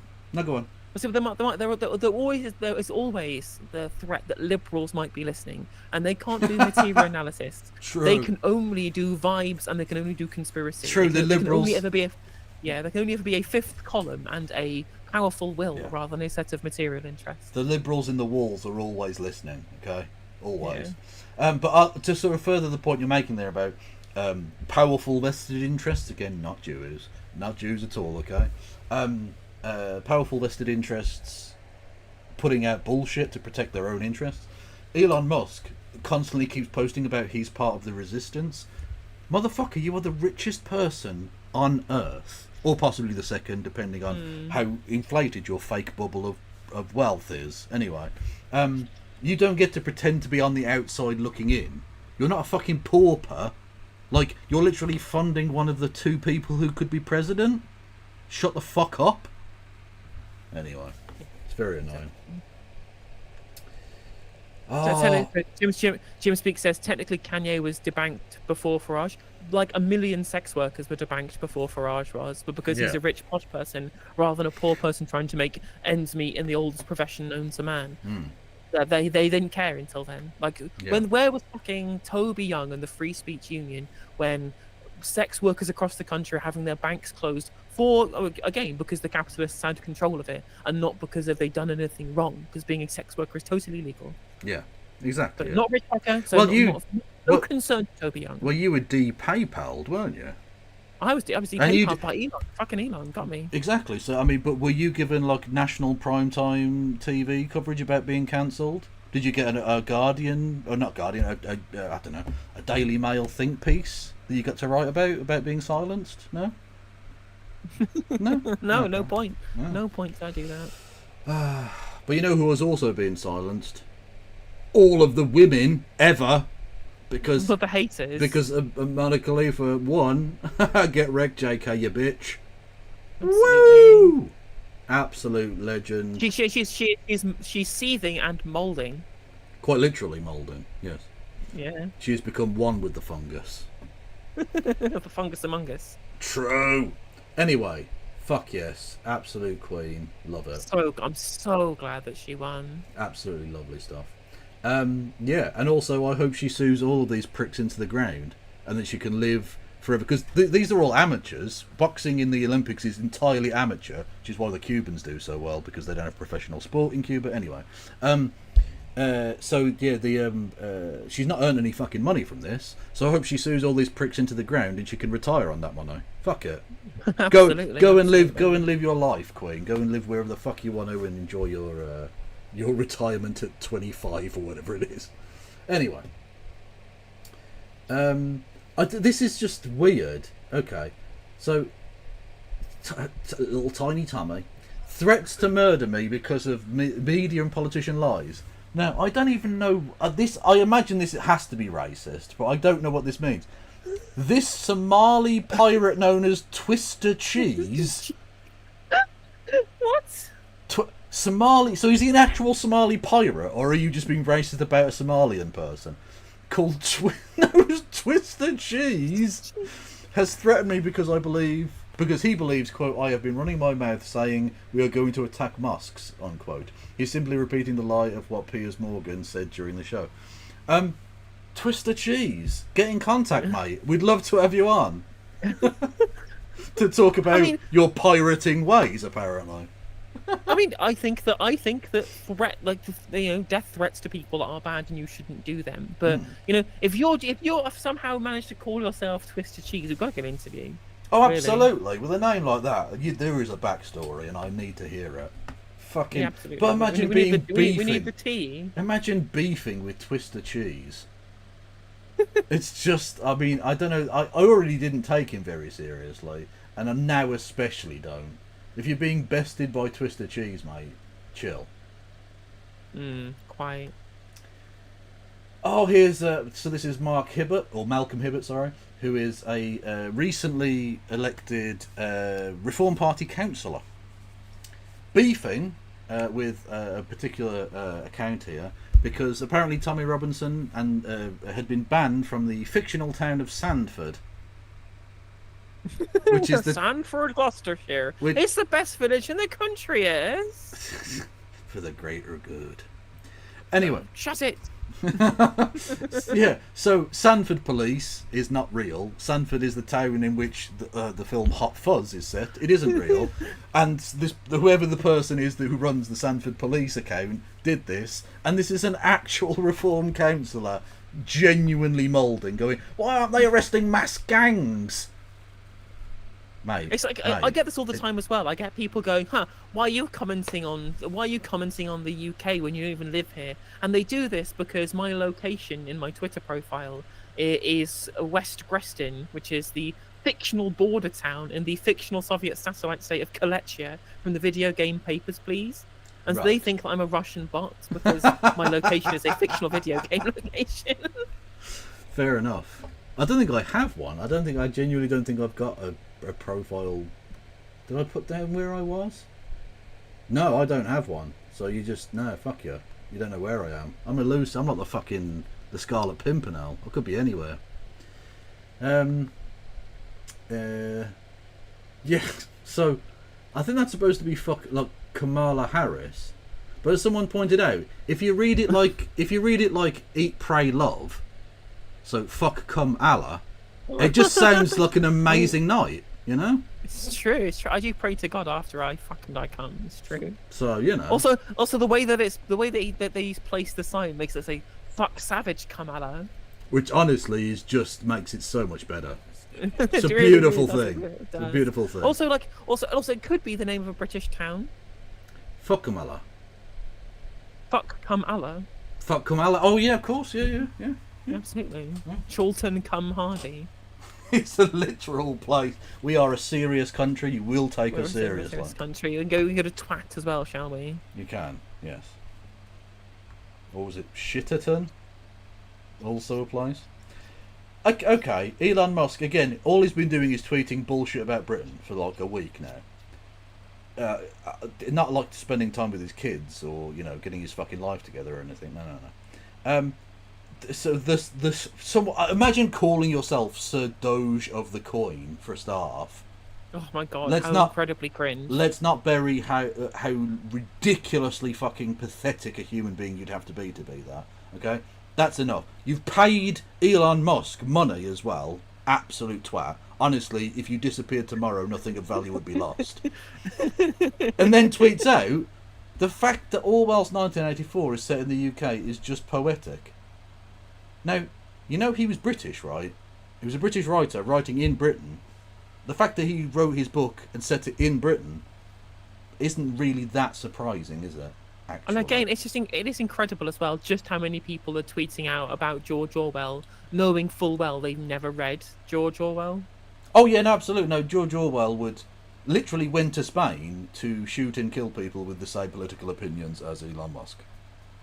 Yep, literally, he did that. He did try and kill people who share the political opinions of Elon Musk. in Now, Spain. of course, we can't condone that kind of behaviour, okay? Because No, we we're good peeps. We're good, family-oriented, advertiser-friendly people here, okay? So we don't condone George Orwell's terrorism or whatever. But we're just saying it's a thing that happened. It's a historical fact, okay? But it's in general, I'm just like, what do they think that George Orwell was critiquing here? It's just- Elder siblings. yeah, It's just an Apparently so. anti-Big Brother. That's all it was. Yeah. true.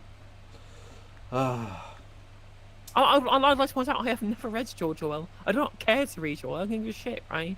But I also don't probably invoke George should. Orwell at the first opportunity. I think you'd get something out of at least homage to Catalonia. I think would be a I worthwhile probably read. should reach homage to Catalonia, yeah. Anyway, the point is, it's rather good. Anyway, the point is, Elon Musk definitely hasn't read it, or if he did, he fundamentally misunderstood it. But anyway, it doesn't matter. Yeah, Tommy Robinson lost his blue tick. I don't know if that's on purpose or what, but that's a fact. That's what happened there. Maybe Can't the he blue stopped tick? paying. Maybe Yeah. hard declined. Exactly. Yeah. Embarrassing. Oh yeah, so here we go. The Tyler K guy got 3 years and 2 months for trying to inspire Jesus, murder. Yeah, there you go. Chat shit, get banged up. True. Yeah. Oh, it must. Fucking Donald Trump's weird. What's this? Don't know. Did you see? There's an incredible tweet. Actually, there's an incredible tweet, Kev. Somebody what? posted it on my feed. It was some. I forget who it was now, but it was somebody tweeting out saying, It's Trump is different. Trump is an interesting character because on the one hand, he's a monster and basically close to being a fascist, and many of his supporters are neo-Nazis. But on the other hand, was probably one of the best presidents ever for Zionists. And I'm just like, please, just fucking take one step. All you need to do. But one further step, right? Yeah, exactly. One more step, and you get there. You get there, right? You're so close to completing the circle there. You really are. Literally, You almost. You just. Ugh. It's incredibly close. Yeah. Nagasaki shouldn't have politicized its atomic bomb ceremony. Is a sentence written in the International Spectator. Oh God, I hate the way in which we weaponize the word political as a descriptor. Yeah. Like, what does it mean to anybody? Like, everything is political. Like, so many things are political.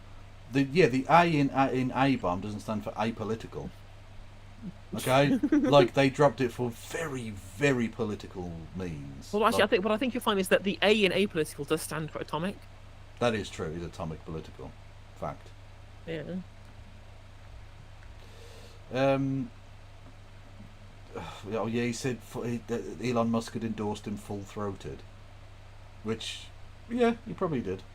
Fair enough, Donald. Oh, by the way, I'd like to point out, if you're enjoying the content, you can subscribe on Twitch for $4.99 for free with Twitch Prime by linking to your Amazon Prime account to your Twitch account, which gets you a free subscription on Prime every single month. If you have to re-up every month, so if you had Prime last month, you should do it again, either to me or to Kevin. You can choose one of either of us, and you can throw your Bezos bucks at us every single month for free, and no additional cost to yourself. Bits, messages, get text to speech, 200 on Kev's end, 100 on my end.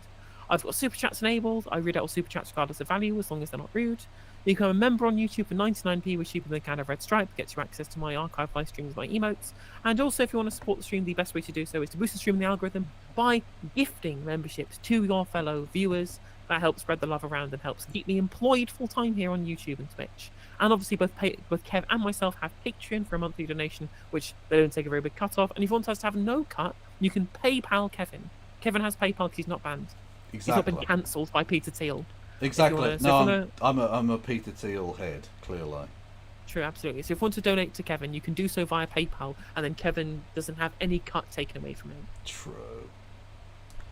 I didn't know that, Becca. That's interesting. JD Vance disavows Nick Fuentes. Lol.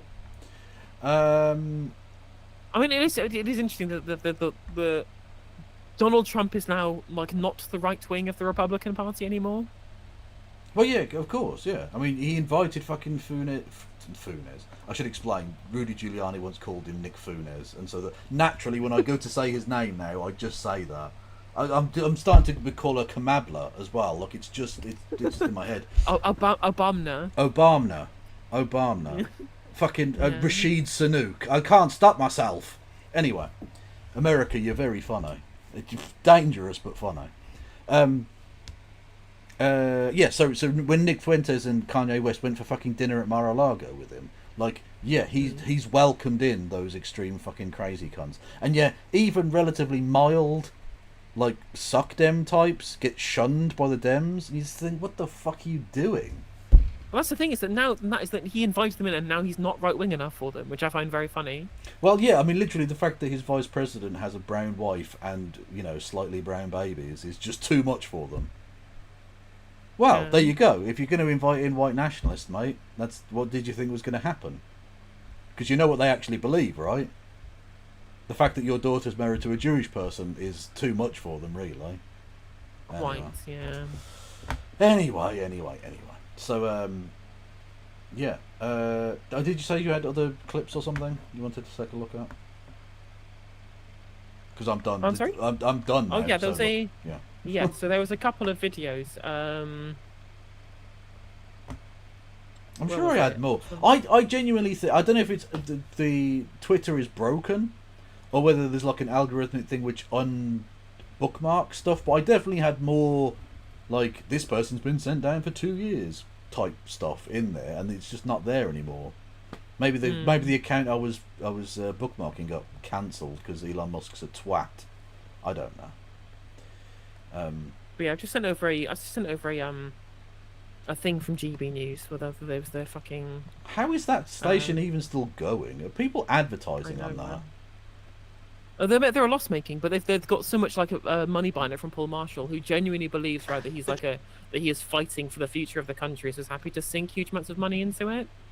Well, there you go. Well, I've said this before, right? Like, Elon Musk will go down as an absolute fucking failure piece of shit in terms of like his public image now, and rightly so, because he's never invented anything. And the one sort of public venture he's had is Twitter. But he can afford to lose $44 billion because A, it's 44 fake $billion of his 200 fake $1 billion. So it doesn't matter to him. He can afford to lose that down the back of the sofa. So Yeah, he'll it's just not run it gonna in. He'll just run it into the ground, and it'll become 4chan. The true test of a government's commitment to freedom comes in times of crisis. The riots that have erupted throughout the United Kingdom are to be condemned unequivocally, the perpetrators prosecuted. Your station has not done that, though. Your station has not unequivocally condemned them. I've seen lots of defence from people on your station. Maybe certain anchors have and certain haven't, but there's certainly been a lot of sympathising with people who've been doing rioting, for sure.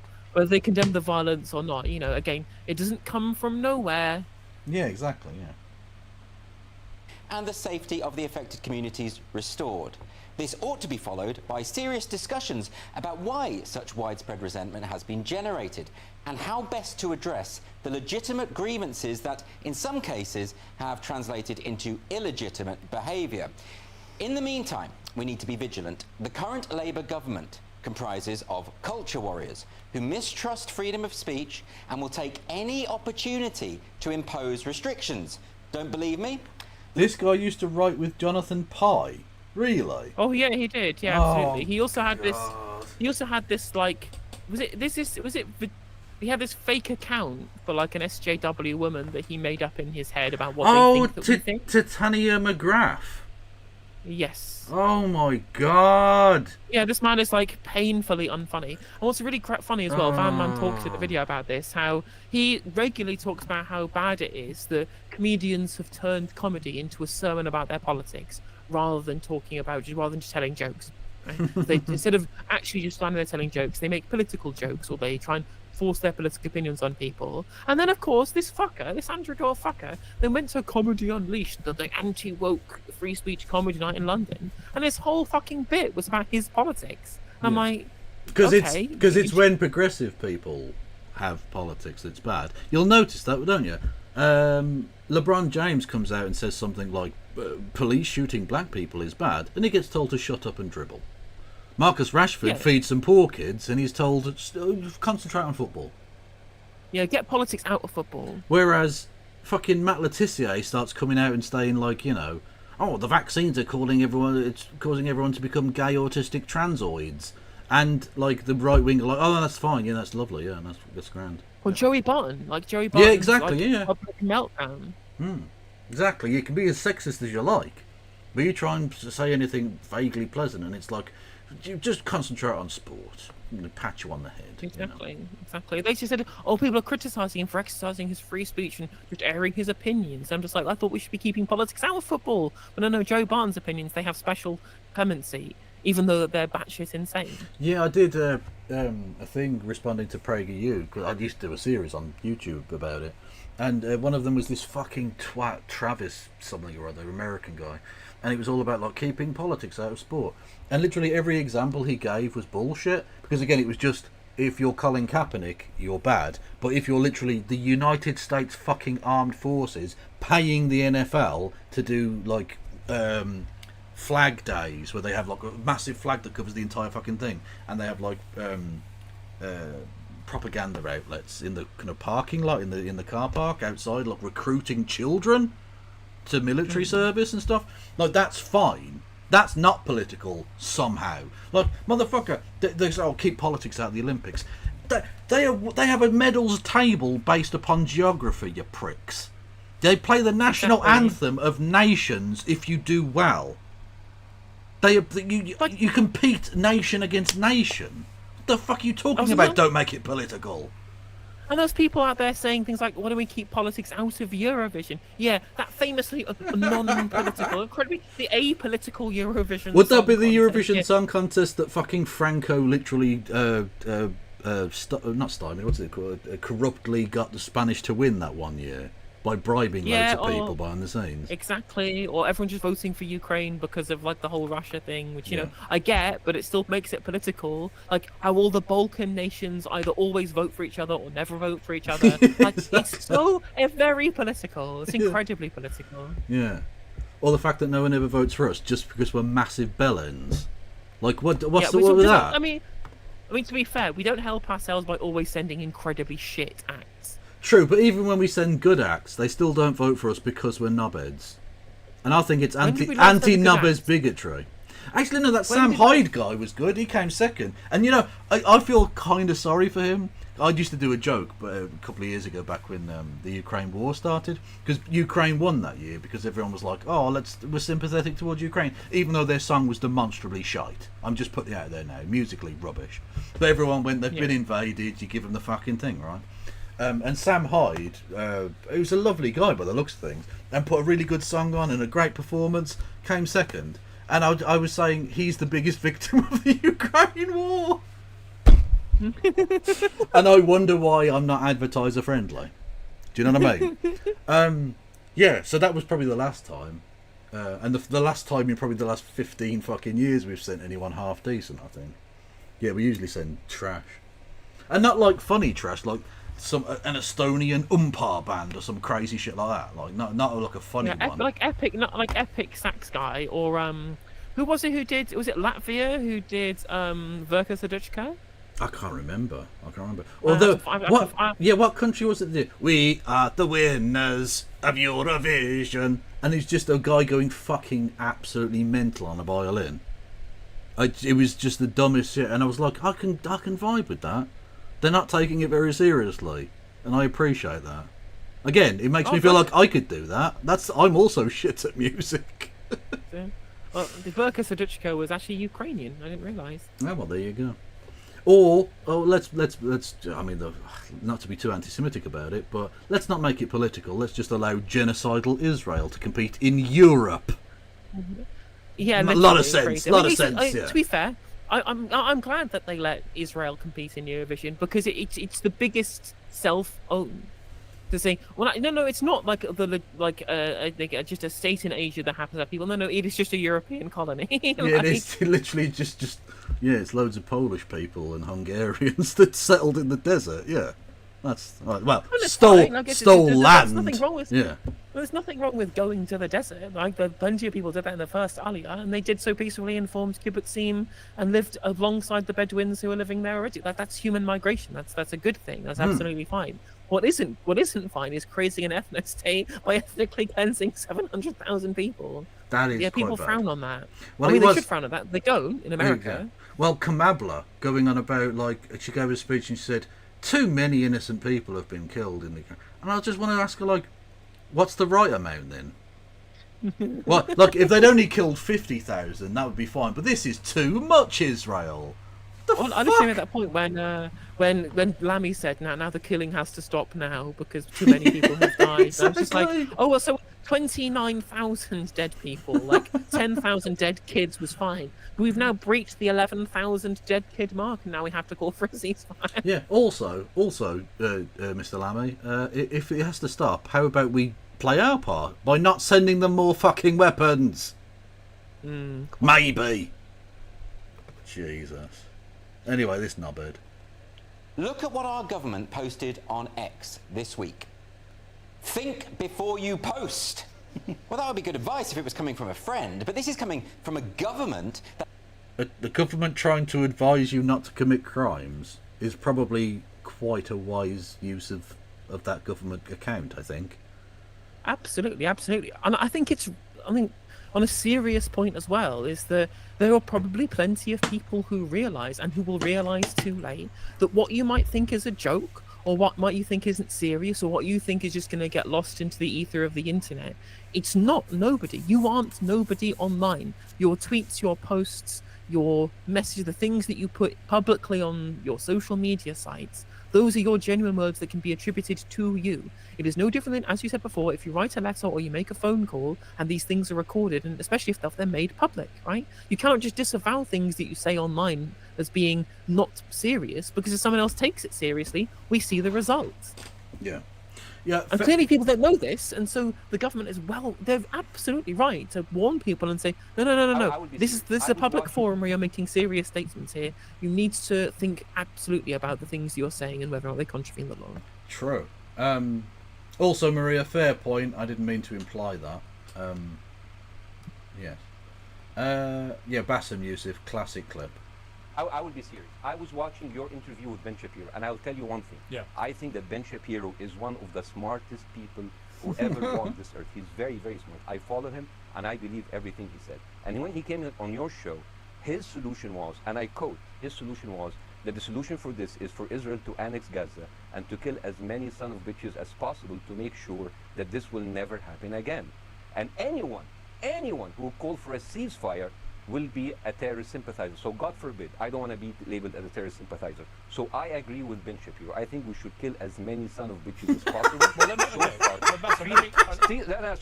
So far, 3,500 people were killed, including 5,000 son of bitches in the bombing of the Baptist hospital as we speak right now. 1/3 of those 3,500 were children. So my question to Ben Shapiro is, how many more son of bitches do we need to kill so Ben Shapiro is happy? It's fucking mental. It's a really good one. It's a really good one. And the thing is, the terrorist sympathizer point is so poignant right now. Like, people spend ages calling Jeremy Corbyn a terrorist sympathizer for all the things he might have said, like welcoming people into a meeting as friends or whatever. Yes. And now we literally have people like Elon Musk tweeting out saying that it was terrible that people were getting arrested for incitement to terrorism for the things that they had posted on the internet. And I'm like, okay, well, so you are the terrorist sympathizer now then, are you? Yeah, pretty much, yeah. You're literally sympathizing with a terrorist. Yeah. Oh yeah, Rohak, we covered him earlier, yeah. I'm definitely not going to be arrested by Northamptonshire police. He was. Twat. That has the power to imprison people for exercising their right to free speech. Whereas many... No. Free speech does not include calls to violence. It has not. Literally. It never has. Even in America, that's one of the no-nos. If you call for violence, you can face legal action, even in the bastion of free speech America nonsense, right? First Amendment, blah, blah, blah. And we haven't even got that. So let's not pretend that this has ever been okay. It fucking hasn't. Perpetrators of violence in the recent riots have rightly been arrested and prosecuted. Increasingly, we're seeing police knocking on people's doors for social media posts that contain disinformation or the potential to stir up hatred. Yes, and that is good. Yes, people posted things like they should burn down hotels with migrants in them, and then people went and tried to burn down hotels with migrants in them. It doesn't take a genius to work out why the second thing happened. True. You know what, in chat, you're absolutely right, 8DX man. They didn't add in Minecraft afterwards. True. Literally true. If they'd have just added in Minecraft, everything would have been fine. Yeah, in fact, that's the secret pass, isn't it? That's the Riot pass. Please don't arrest me, police. I don't want to go to jail. I don't think I'd thrive in that kind of environment. Here's some footage posted on X of a man being arrested for writing something on Facebook that caused offence. No! Stop this, you fucking little freak bitch. Stop it, you mutant. Just because it's on Facebook, it doesn't matter if it's scrawled on shit on the side of someone's fucking house, or if it's on Facebook, or if you write it in a letter, or you write to the local newspaper, or whatever. It's communication, isn't it? Exactly. And that's the thing. It was literally at the point where the Stuart Lee bit where he says you can't even scrawl racist abuse in excrement on someone's car Yeah. without the politically correct brigade trying to take you to prison. Well, literally, I mean, that's still one of my favourite things. The Reform guy, that you remember the secret tape of the guy in Clacton saying the racist shit, and literally one of his rants was him using the N word, and then going, "You can't say anything these days without them calling you racist." I'm sorry, if you're not racist, then what could possibly be racist? And I suppose that's the point, isn't it? That's what they want, is for it to become meaningless. When they say racism, the word racism has become meaningless, that's a wish, not a piece of analysis. I'm actually being arrested. You're going to be arrested, okay? Right. Take you back to the police station. Right. Okay, this is in relation to some comments. Sorry, did Bez get arrested? The fuck? Also, it's also worth pointing out as well, arrest does not mean charge and does not mean conviction. No, they just take you down for questioning. Literally. And that's fine. That's not even like a criminal record or anything. That's most people will just be let go, and then maybe they might charge you at some point, but probably not. Literally, exactly. You can be released without charge very easily, right? Yeah. And again, I don't know what this guy posted specifically, but maybe we'll find out. But you know, You've made on a Facebook page. Okay. Oh, really? Oh, it's a Facebook crime, is it? Okay. Right. So we need to ask you some questions about that. okay. Right. Because you can immediately see, oh, it's a Facebook crime, is it? Well, people don't describe poison pen letters as mail crime. No, they just call it malicious communication. Yeah, exactly. Yeah. Oh, are you going to arrest me for a fist crime? Jesus, you're going to arrest me for a breaking window crime? Also, someone's in chat has put, I'm not even in the top 50% of racists, and use the 80k gun question time emo. Excellent, Jim Speak. Well, True. perfect. Nicely Excellent done. use of the emote, thank you. Right. So what is happening here is that words and violence are being casually conflated, and this is where the real danger begins. Consider what happened after the murder of Conservative MP Sir David Amess in October 2021. Rather than debate how best to tackle the growing problem of Islamist terror, MPs instead used this atrocity as a springboard from which to launch a campaign for further online censorship. Now, unpleasant tweets had nothing to do with this murder, and yet the actual problem, violent religious extremism... Well, no, Jesus Christ. They use that to talk about a wide range of things, including malicious communication towards members of Parliament, which, as members of Parliament, they obviously felt very personally about, understandably. Yeah. And we have definitely also seen an uptick in the amount of nasty, violent threats aimed towards members of Parliament. And, of course, we've now seen multiple members of Parliament in recent years being murdered. So I can understand them talking about various things in relation to the murder of David Amess. Yes. And also, like, violent religious extremism is already illegal. Yes. It's already illegal to be a violent religious extremist. The thing is, as well, is that, I find very interesting, he didn't tell us what the Facebook post was. Nope. I'm very, very interesting. Were they given the name of this guy? Go back 1 second. Go back. I wonder if they actually named the guy who made this Facebook post. They didn't. When you say go back a second, there's no thing. Like, in the preambles, when he said, did he say this person got arrested for this reason? No, well, he didn't mention a preambles, name. He didn't mention a name. He just No, said did he not? people are being arrested. Let me find. Man arrested Facebook post. Scrolling down the comments, and I can't see anything. Also, that's probably dodgy because there's bound to be racism in there because it's GB News. Yeah, let's see what comes up. It'll be something hideous and atrocious, but they're not going to show you that because that doesn't go with the nonsense. Thank you, Hildebeest, for raiding in. Much love to you. Hello, Hildebeests. How are we all? I'm Kevin Logan, a socialist from the UK. Yes, we do exist. Everyone go and follow Hildebeest immediately. I'm also here with... Do it! I'm also here with the interrupter. No, I'm only joking. No Justice MTG, who is currently searching for racist Facebook posts. But you should also go and check. Exactly what I am doing. You should also go and check her out on the various platforms. Okay, so I found the person in question. An elderly and ill British man was arrested at his home because of offensive comments on Facebook. The incident, which occurred on the 4th of August, triggered a debate about the economic communication laws. Details. But yeah, Exact contents of the comments not specified in the video. Literally, this fucking decrypto website clearly hasn't got a fucking clue what's going on. Do they actually give the name of the person? Let me try and find it. Sorry, I'm gonna have to find out, because again, it's really important that we understand whether or not he is getting mad over someone being arrested for saying, you know. Yeah, you are a better journalist substantially than anyone who works for GB News. Yes. Exactly. I want to, because again, like. Correct. No, this is just a video of the thing. This is just a video of elderly man arrested over Facebook riot comments. It's a Daily Mail article. Well, surely they've got the details at least, because it's public record, isn't it? So, like, I don't know why there's no fucking name available.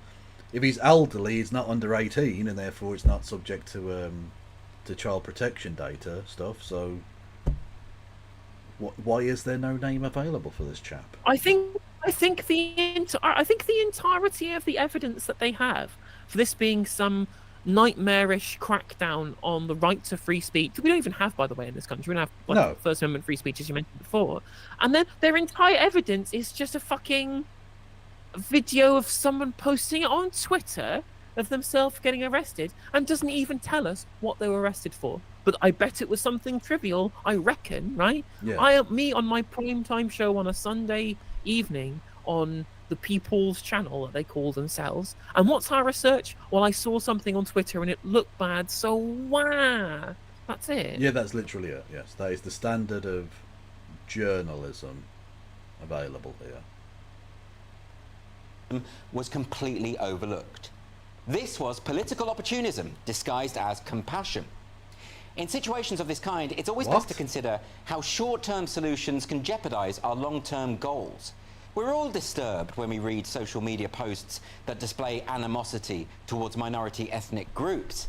But are we? Because a lot of people seem to be very, very comfortable with it, actually. Yeah, I'm not sure you can fucking scale that out to the country. A lot of people are fine with it. Yeah, especially not those who are in the target audience for GB News. Yeah, exactly. That's why I stopped scrolling, because I thought, well, we'll definitely get comments that are going to be racist as fuck. Because it's GB News' comments. Like, YouTube comment sections are cancerous garbage anyway, but on the GB News, you are going to get N-words. You know you are. Empowering the state to set the limits of permissible thought and speech is an even... Whoa, thought? Who's going on about thought? Who's been arrested for a thought crime, my friend? That isn't a factor at all. I don't know why you've had that in.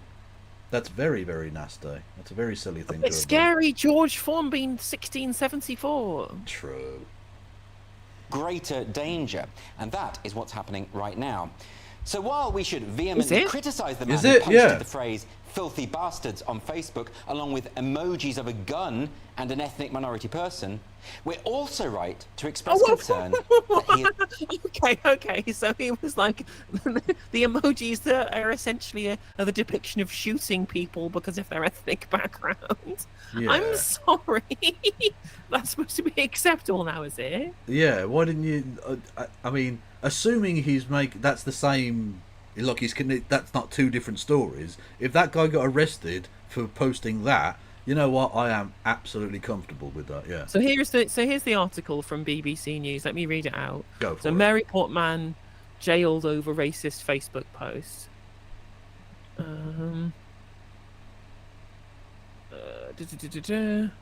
me have a look. The name is No Justice MTG. Can someone post the link? Oh no, someone has posted the link in chat. There you go. For whoever the fuck it was who asked about that. So a man who wrote a Facebook post which included emojis of a person of ethnic minority and a gun has been jailed. Of the criminal post emojis, his version of the comment released to police and anything else. So he said it was about the police rather than about the minorities. But District Judge John Templey said he did not accept the comments and emojis were directed at the police. This offence, I'm afraid, has to be viewed in the context of the current civil unrest Hang around on, the Tom, country. can we just have a time out? So hang on, his defence was, I was just threatening to shoot police officers. Because again, that's also a crime. Like, it's not a Also- racist crime necessarily, but it's still a serious crime. You can't do that either. Yeah, you really can't. I have no doubt that at all that your post is connected to the wider picture, Mr. Templey said. I've read in the case summary of the comments you made on arrest, which clearly demonstrate to me that there was a racial element to the messaging and the posting of these emojis. Yeah. Clearly someone didn't listen to Shut the Fuck Up Fridays. Yeah, exactly. Yeah, just shut the fuck up. Yeah, you absolutely. don't need to say anything when you're arrested, especially racial abuse.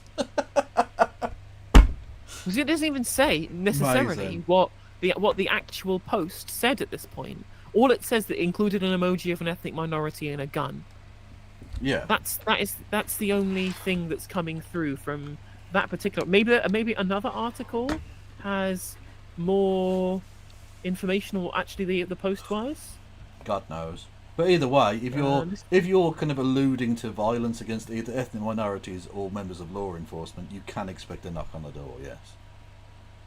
Yeah, that's you know what? Again, I'm reasonably comfortable with that scenario. Yeah, that's fine.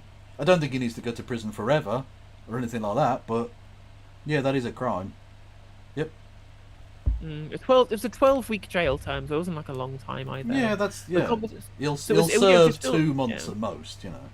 Okay, so hearing that his Facebook message responded to news of a city centre dispersal order to prevent disorder with the words "filthy bastard," the comment was accompanied by emojis showing an ethnic minority person with a gun. Okay. Well, yeah. That's Well, enjoy porridge then, mate.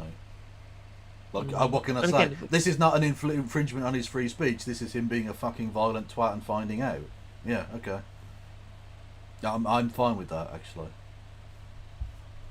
Anyone else got any other thoughts on that? Because that just seems like a perfectly reasonable ABC of the story.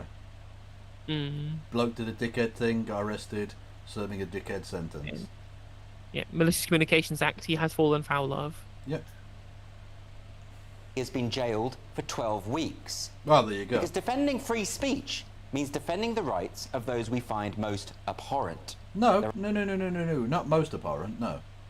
You do have to defend some abhorrent things. Yeah, absolutely. There are some things I find personally distasteful, but I would defend the people's rights to say it. I think we've discussed this in the past, have we not, about things like Holocaust denial. I think you took a different approach to it to me, but I think in terms of stupid academia, people are allowed to say some dumb shit. As long as you're not advocating for violence in of itself. And so some people may disagree with me on that, but that is a position that I hold, that I find it absolutely abhorrent that these people believe this shit, but they should be allowed to at least post it. The point being, Also, what's silly? point being is that the things you find most abhorrent, i.e. people calling for outright violence and fucking pogroms and shit, yeah, those people are fucking... I'm not defending that shit, no. Also, on top of this as well, is that this is being done under the assumption that the reason why this is happening is because of the government. And this isn't true. No. I mean, to be fair, the Malicious Communications Act is from 2003, so it is a Labour government that inputted this particular law, or this update to previous malicious communications law that we had previously. That was 1970s or something. Yeah. And so but it's not this government that implemented the law. The government doesn't choose what the sentences are. Nope. The government doesn't choose which judges do what. Like, the sentencing guidelines were written in the Act in 2003 and updated over time. The sentencing, the way we're doing sentencing at the moment is set by the Crown Prosecution Service, which is set completely independent of government. Yeah. And the judiciary are also been appointed way before this government was in power and are supposed to be independent of government as well. The idea this has anything to do with Keir Starmer is completely nonsense. It's nonsense. Yeah, he literally hasn't had the time to pass a law yet. I don't know what you think, what impact he's had on this. The only impact you could realistically say is he left a certain culture behind him at the CPS, and that's it. That's literally the only implication he could possibly have had at all in any way. Yeah. And that's it. And it's that would be residual and not really that, impactful, frankly. So, as Prime Minister, he's not culpable for that. I would argue he's still done a shit job by being silent for several days. and just sort of allowing it to play out and still planning on going on his fucking holiday. The prick. Yeah. Not calling Cobra. The fact that we still haven't had Parliament recalled, and it's not going to now because basically the problems, in terms of the immediacy of the violence, has dissipated. But the fact that none of that was done is an abrogation of his duties as Prime Minister. But in terms of the actual law and the implementation of justice, this is nothing to do with him. Yeah, someone in chat saying what's to say someone could arrest you for being anti-Semitic, for saying something pro-Palestine, but this is not what people are being. People aren't being arrested for being racist. That's not what people are being arrested for. Like, obviously, I'm not saying that being pro-Palestine is racist. You know that I don't believe that. But you know that if people were saying, making threats of violence against Zionists, for example, that would be against the law, and they would and should be arrested. Yeah. Threats of violence are illegal. That is how malicious communications work. You should not do them, not just because they're not illegal, but because they're bad, right? They call for violence. The whole reason why we are anti-Zionist is because it is a violent ideology. Yeah, exactly. Yeah, completely. I've nothing further to add. Principles at stake.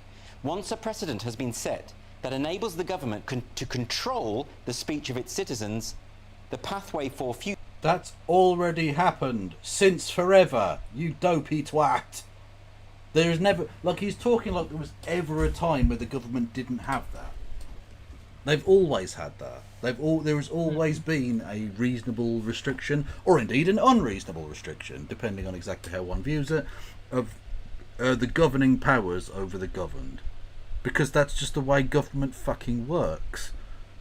People have, like, competing rights as well. I'm sure, Andrew, you would not like me to besmirch you by accusing you of serious crimes that I have no evidence you've committed. So if I were to say those things about you, you would have legal recourse to sue me for slander, because you have the right not to be slandered. Yeah. So that's an infringement on my free speech, and I would argue a perfectly reasonable one that we would both agree. But exactly, 100%. But he's talking as if this has ever been the case, that we've had 100% freedom of speech. It's nonsense. No civilization has ever had that, or could ever have that. Also, somebody in the chat has literally got their very cute name called My Channel, which I think is quite funny, saying, imagine if Sunak came up with this stupidity, you would have been slagging him off rotten.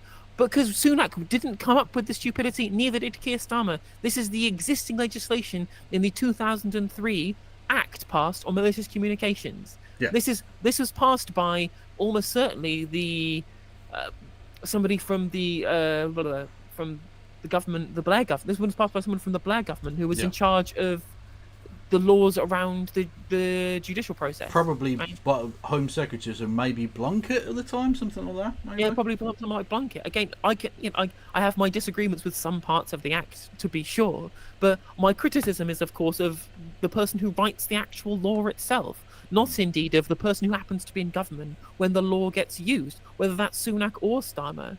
Like, yes. And it's incredible that you probably coming into this channel heard me defend Keir Starmer for not being to blame for this, as if I somehow like Keir Starmer, which shows me you don't watch any of my content, because I am if there are no Keir Starmer haters left, then I am dead, right?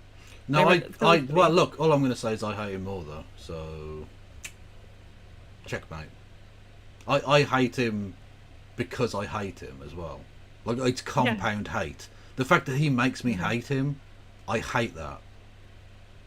Yeah. Exactly. Like we're this is the #1 Keir Starmer Dunkfest channel. We dunk on him all the time, and I'm just like the mind cannot comprehend somebody who takes their positions based upon, an actual moral or ethical position, and not indeed basing it upon team sports. Because both the blue team and the red team people, they both treat this like fucking team sports. They both treat this game like team sports. Blue team bad, red team good, red team good, blue team bad. Like, no, they're both wankers. Tessa Jowell. Tessa Jowell was introduced. Tessa Jowell. There you go. Oh, Tessa Jowell. Is she the one that died? Yeah, I believe so. Yeah, she got cancer, didn't she? Yeah. Oh no, Mo Molam. Mo Molam got cancer.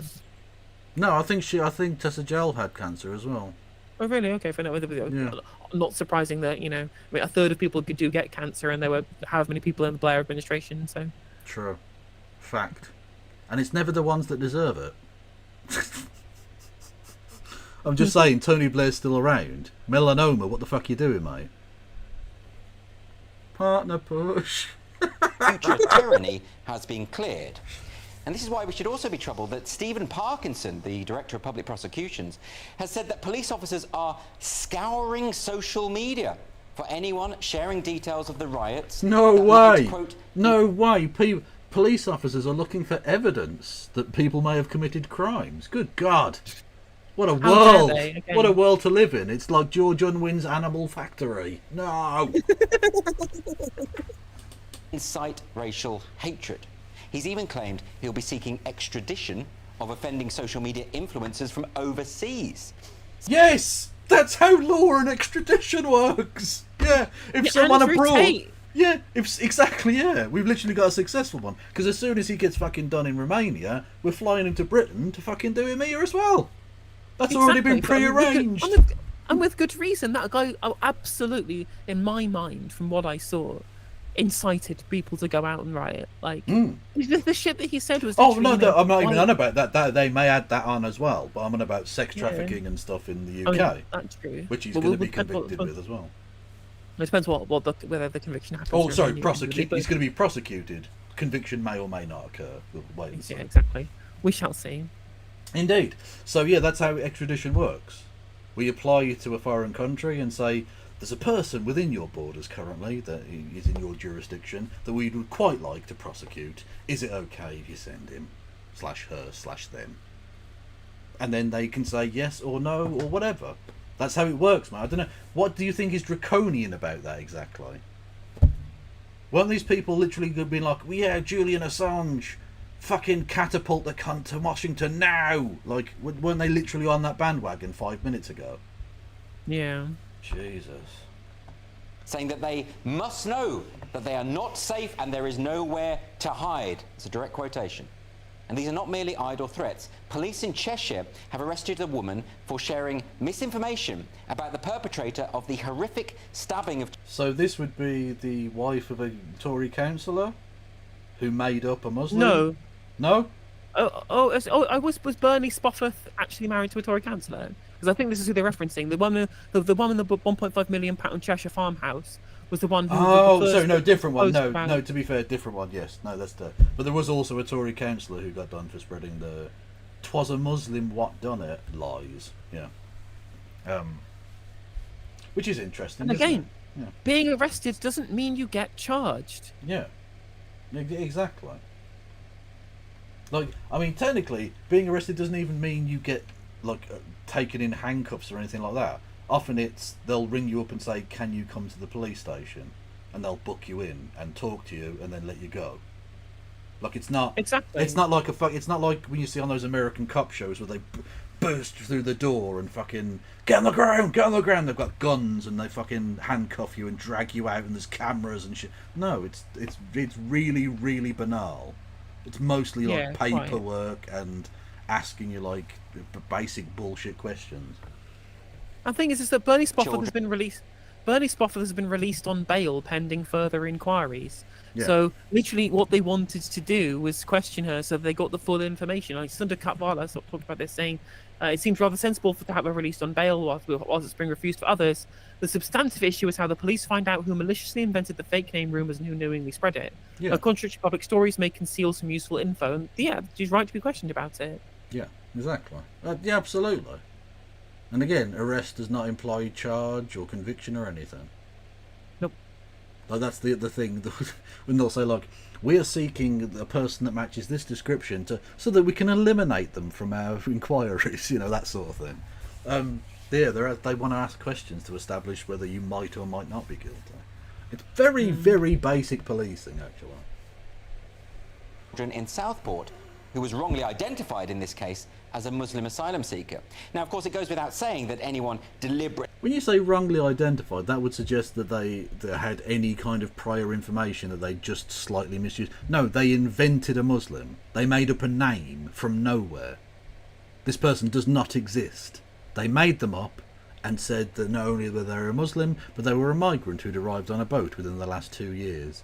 All of which was total bollocks. and they knew was total bollocks, in order to incite race riots.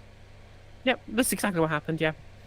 So, like, you spinning it this way is grotesque and is providing cover for people who have committed serious crimes, and I hope enjoy their prison stays because they've fucking earned it. Yeah, true saying. Sharing false information to promote their own cause or ideology deserves nothing but contempt. But once we accept that misinformation is sufficient to warrant prosecution, where does that end? After all, many elements of the mainstream media... Well, with a day in court, if you don't think you're guilty, you can plead not guilty. You can go through the whole thing if you want. It depends what the result of the misinformation or the intent behind the misinformation was, right? Yeah.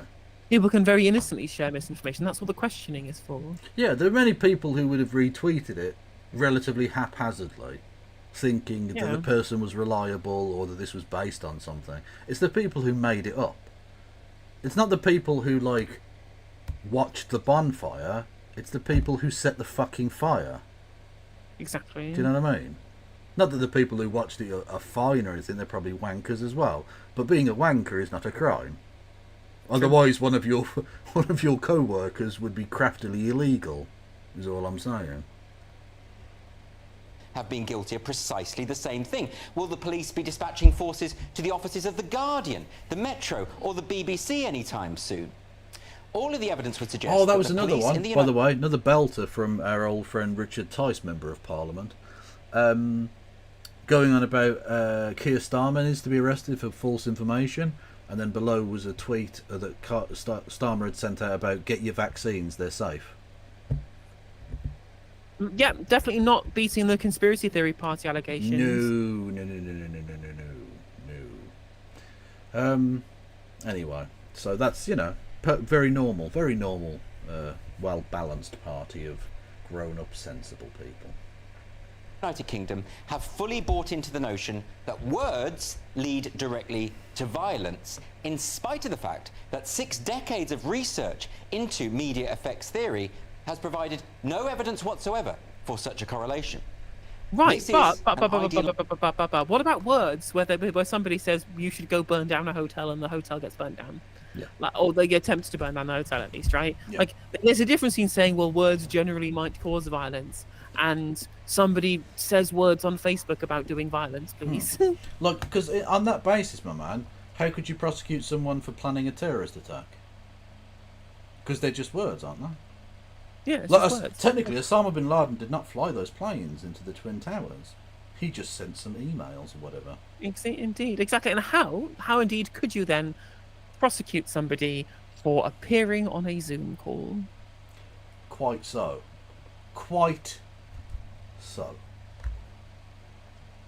Illogical position to justify censorship, one that the Labour government is fully behind. The Labour government has already jettisoned the Higher Education Freedom of Speech Act, which... Because it was cultural bullshit, which infringed, actually, rather more interestingly, on academic freedom and for the freedom of individual institutions to ban people they don't like from campus, which they've always had the right to do prior. And no one seemed to have a problem with until culture warrior twats like you decided to kick up a fuss about it, because your favourite fascists weren't allowed to talk on campus. Again, you're free to shout at the pigeons in the park as much as you like. You're not entitled to a stage and a microphone. Yeah, exactly. Which was approved by Parliament back in May 2023, Education Secretary Bridget Phillipson announced her intention to see the Act repealed just 1 day before Parliament went into recess. Right, but that's... Oh, Jesus Christ, mate. Yeah, they can announce whatever they like whenever they like. The vote in Parliament won't happen until they're all there again. That's not a sleight of hand. That's just them announcing an intention to bring a repeal of the Act, which would still need to be voted for by Parliament, which presumably you'd be okay with, because you've just prayed in aid Parliament passing the legislation for why the legislation is therefore worthwhile. So if that same Parliament then repeals it, then you also can have no problem with that. Exactly. Dickhead. What a dickhead. He just is. I mean, again, it's not high-level analysis there, but he is, undoubtedly, a dickhead. Thereby avoiding any debate on the subject. The whole affair... No! Oh, Jesus fucking Christ. Right. They will bring forward a piece of legislation which repeals that legislation, they will have a debate on it. The debate doesn't happen when she announces a fucking thing to the papers. Fucking knob. These people are so... Is it stupidity or dishonesty? It's often a mixture, isn't it? And it's difficult to tell. Yeah. Oh, this just outrage bait. Like they're addicted to being outraged, so we'll find any reason to get outraged. They really are, aren't they? Everything is they need to be outraged about. Everything. They can't just be fucking normal about anything. Oh, the Olympics is gay. There's trans people existing. To fucking everything they have to get outraged about. Can't you just enjoy anything in your fucking life? Is there anything that brings you any joy? Was grimly surreptitious. Our politicians seem to believe that cracking down on freedom of speech will resolve the tensions that have fomented this current crisis. But of course, much of the resentment has come about... Closing down GB News would go some way to doing that, actually. But Hey, Ofcom getting on now. let's go. because those who have attempted to raise their concerns have been silenced or smeared. Now, I don't think that violent protests are ever justifiable, but unless we attempt to understand why people have resorted to such measures, we cannot possibly hope to prevent the same sort of thing happening in the future. Now, this is something... I wonder, Andrew, whether you had that same opinion in 2011, or whether you had maybe a slightly less, I don't know, nuanced view of the riots that took place in that year. That the Labour government ought to understand, given that Keir Starmer was an open advocate of the Black Lives Matter movement, even as its supporters were rioting and committing acts of violence on the streets of America. He tweeted out... Right, but you have not gone anywhere near here now discussing the reasons why. You've not even tried to understand the reasons why they've committed those crimes. Do you see? Yeah, exactly. Do you see how your mealy-mouthed bullshit can be turned back on you very easily, Andrew? And that your really, really low-grade banter is just sophistry? And on top of that as well, it's just like, you know, there were BLM protests in the UK as well. They don't have to be out here, taking the knee to talk about what's happening in America. You'd think they were doing it about what was going on in the UK, and there wasn't a riot. There wasn't a BLM riot in the UK. No. Although there was this fucking cringe. Jesus Christ. Look at these two absolute melters. They are the Melt Brigade. Jesus Christ. Was any...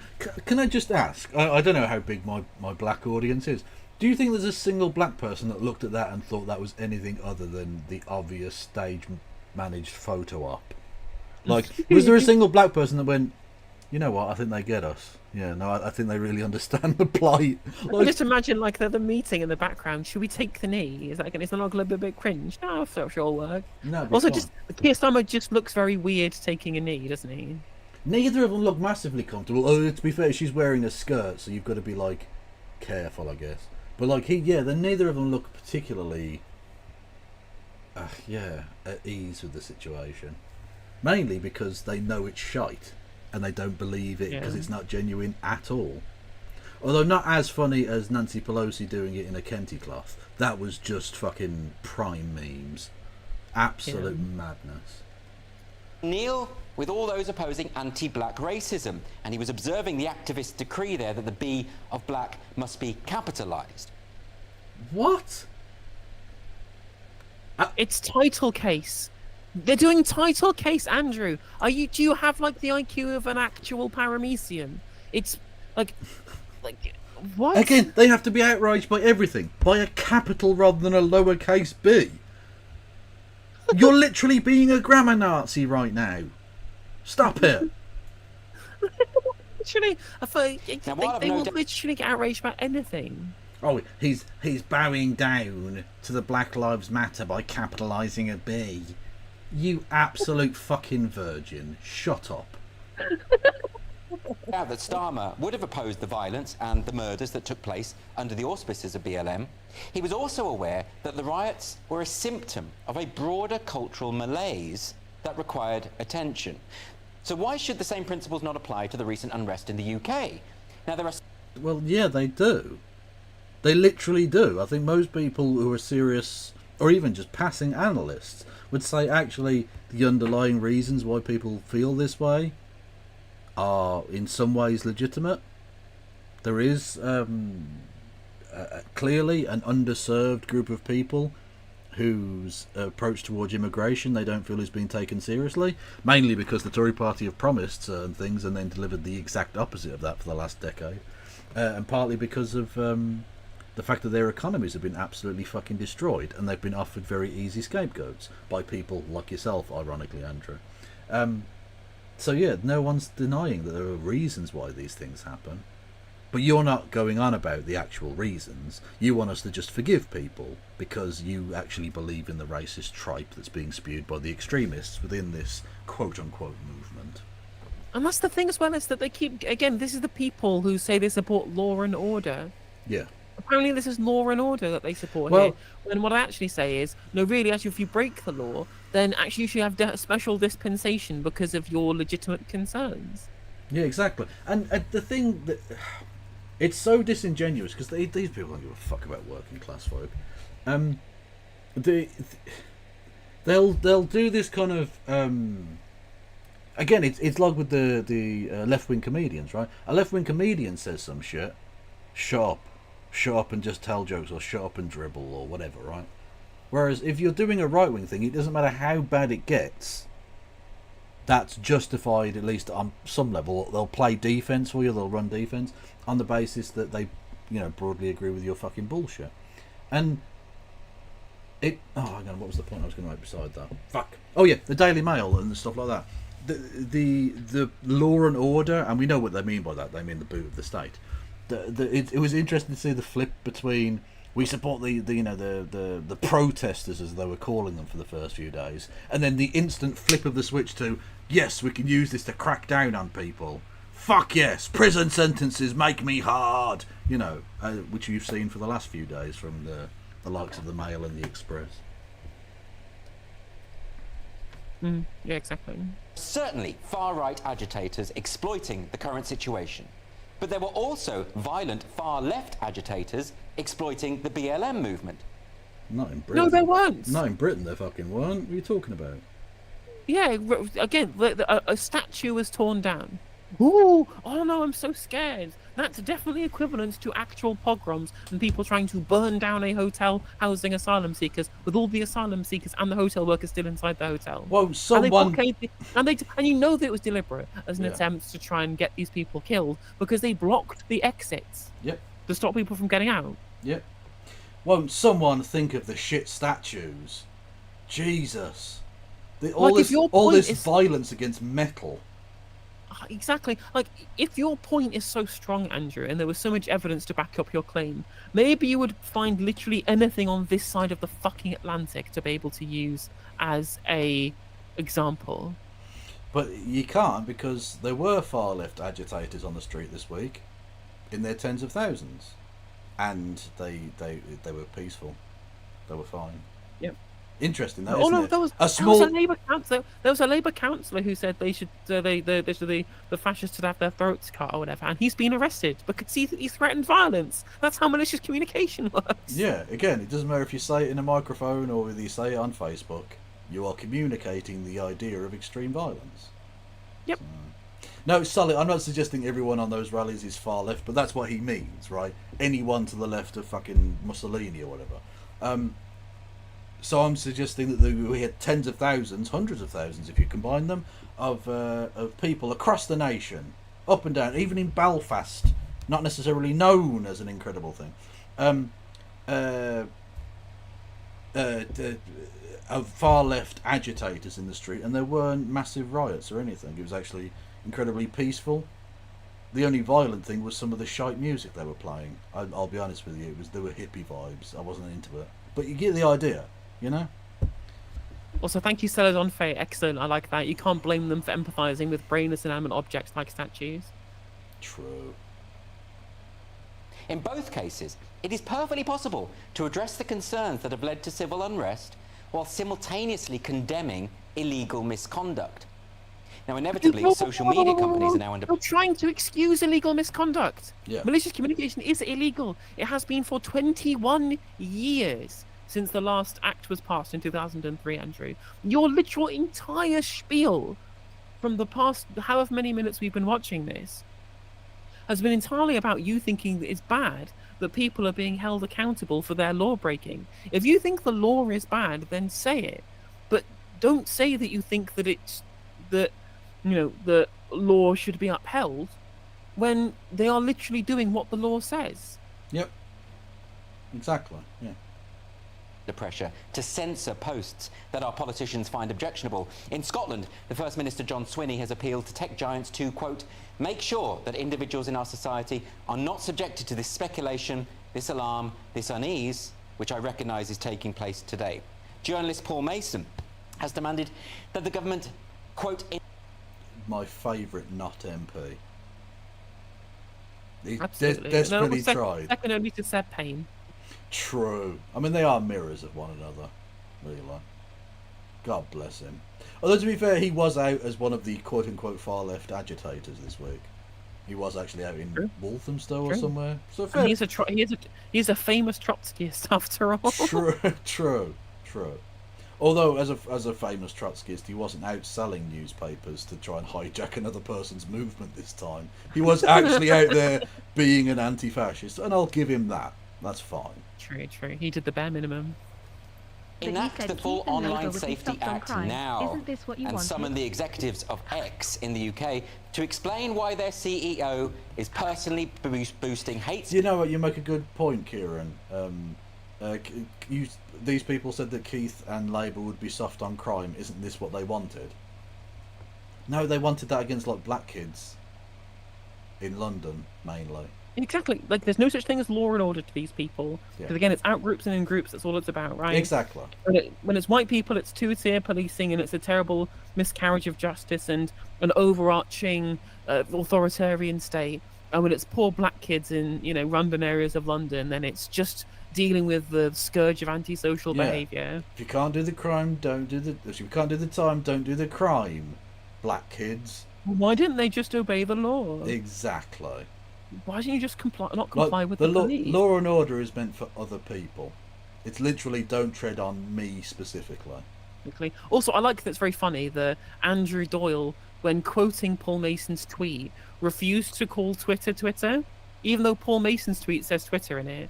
Andrew Doyle called it X. Like, how much of a fucking cuck do you have to be? That is... I want to ask Andrew, if you're watching, Andrew, can you please let me know what Elon's cum tastes like? I was about to say you must have a really intimate knowledge of that. That is levels of dick riding I can only imagine. Amazing stuff. Speech, incitement, and disinformation, and pull the plug on this service until it stops. I've come round to the idea. Yeah, I genuinely think Twitter should be banned, at least temporarily, until something changes. We did it with Russia today, and I don't particularly have a problem with that. Why is Why is Twitter any different? I see your point. Yeah. How is it any different? If it's all right to shut down the state broadcaster of Russia, surely it's okay to fucking shut down the state broadcaster of fucking Frashland. I don't know, whatever. Exactly. Like we tried to shut down the Confucius Institutes because it was Chinese propaganda. Yeah. Exactly. Mason is not the only media commentator now openly declaring war on free speech. Edward Luce, who's the associate editor of the Financial Times, has railed against Elon Musk's menace to democracy and accused him of attempting to stoke racial conflict and civil breakdown. Of course... She's literally posting racist cuck fantasies. What are you talking about? Yeah. He is literally doing that. Journalists will be calling for X to be shut down. Because by eliminating the de facto public square, they will be better placed. It isn't the public square. He actively silences people with opinions he doesn't like. And it's one of my favourite new kind of trends on Twitter, where someone like Elon Musk will post, "Oh, we're the free speech platform," and then someone types cisgender underneath it. And then it comes up with, "This might violate the hate speech laws of Twitter." Because, again, if you say cisgender, that's bad. If you say the N-word, absolutely fine. It's not the public square. You'd get knocked the fuck out if you said any half of the shit that gets said on Twitter. Yeah. Control the narrative. Because for many in the media, truth is only a secondary priority to what is politically expedient. And some of the most... For you to say that on GB News is so staggeringly fucking, I don't know, hypocritical, full of shit. Like, it's ridiculous. Yeah. Shut the fuck up, mate. Important reporting on the riots that we've seen in recent days has come about through posts on X. And better still, Elon Musk has his community notes, and this means that facts can be verified for accuracy in real time. And except that they're rubbish, and people like Andy No are community note editors. So it's just another way of him putting his thumb on the scales. Yes, literally. Like a really good idea if it was being implemented by somebody who had good intentions, but it has not been implemented by that, and so it has become bad. Also, like to say, I missed a super chat ages ago from Jack Muller. Thank you for the £20. That's incredibly generous of you. Definitely recommend reading Homage to Catalonia, really good anti-fascist book. Road to Wigan Pier, also good. A lot of lefties hate him for being critical of the Soviet Union when he just hated authoritarianism. Well, exactly, yeah. And specifically Stalinism as well is what he really hated. Also, I actually do like George Orwell's oeuvre. One I particularly liked was Down and Out in Paris and London, where he essentially lived kind of as a homeless person in Paris and London, and then wrote about it. And it's very middle class in a sense, because he knows he's not going to live in that world forever. But it's still, I think, an interesting snapshot of a part of the world and a kind of strata of society that really wasn't talked about a lot. So I actually quite like some of his stuff. And I know he was a very, very, very problematic man in a number of ways. Quite a racist. Not massively surprising given the time he lived in, but, you know, just saying. Up until relatively recently, the mainstream media has been able to distort reality with impunity. So Elon Musk's X represents a direct threat to the dominance of the mainstream media, because the public can now bypass the gatekeepers and seek out the truth for themselves. In the case of the recent riots in the UK... The truth? Have you been on Twitter? Where's the truth exactly? Yeah, the truth of Ali Al-Shakati, the very real child stabber. And literally, they do this every single time. Every single time there is a story at all of someone being, like, killed or stabbed or something, it's always straight away people posting Muslim, immigrant, it's definitely a Muslim, it's a brown person, I guarantee it. And then when it's not, dead silence. Surreptitiously deleting posts. But the damage is done by that point. Yeah. Doesn't matter if you delete fucking your fake Muslim story. People have believed it. It's been screenshotted and shared around on Facebook memes. There are boomers now absolutely convinced it's a Muslim. And if you tell them otherwise, they'll say you're part of the lie. You're part of the big agenda. You're part of the blob. Yeah, exactly. You're part of the woke mind virus. Elon literally censored Twitter at the behest of nation states. Yeah. Which one was it? Turkey. During a general election, at the behest of the authoritarian, not very democratic government, he censored political opponents of the government. Yep. Yeah. So it's not freedom of speech at all. Well, then it was asking the right-wingers to support the Kurds against Erdogan. Well, we all know what Trump did. Okay, it is clear that preventing the free exchange of views has been a major catalyst. We have an ideologically captured media that can no longer be trusted. We have a police force that applies its standards according... Well, I agree, but they agree... That's you. They've been captured by you, by your political wing, as it were. Like the Daily Mail, the Telegraph, the Express, the Sun... The Times, the fucking Sky News, even the BBC is now run by fucking Tories. Like, everything is right-wing shit. Like, the Murdoch family have fucked this nation for 50 years, mate. The idea that we have a left-wing media is a farce. No, but they say that racism is bad. Doesn't matter if they're entirely cucked out to capitalist interests. They said racism was bad, and that's the same as being captured by ideology. True. Of the intersectional cult, and we have a government... the intersectional cult! Yeah, woke mind virus, yeah. Honestly, mate, if you disappeared, no one would care. Nothing of value would be lost. hell-bent on controlling the speech of its citizens. To impose further restrictions on speech will only exacerbate the very thing that caused the problem in the first place. It would be like getting drunk to cure a hangover. The solution to all of this, of course, is to drive out this authoritarian and identity-obsessed ideology from our major institutions. What the fuck are you talking? Identity obsessed. You're the one defending race rioters, mate. Do you think they were doing so without identity in mind? Do you think these were colourblind race riots? The fuck are you talking about?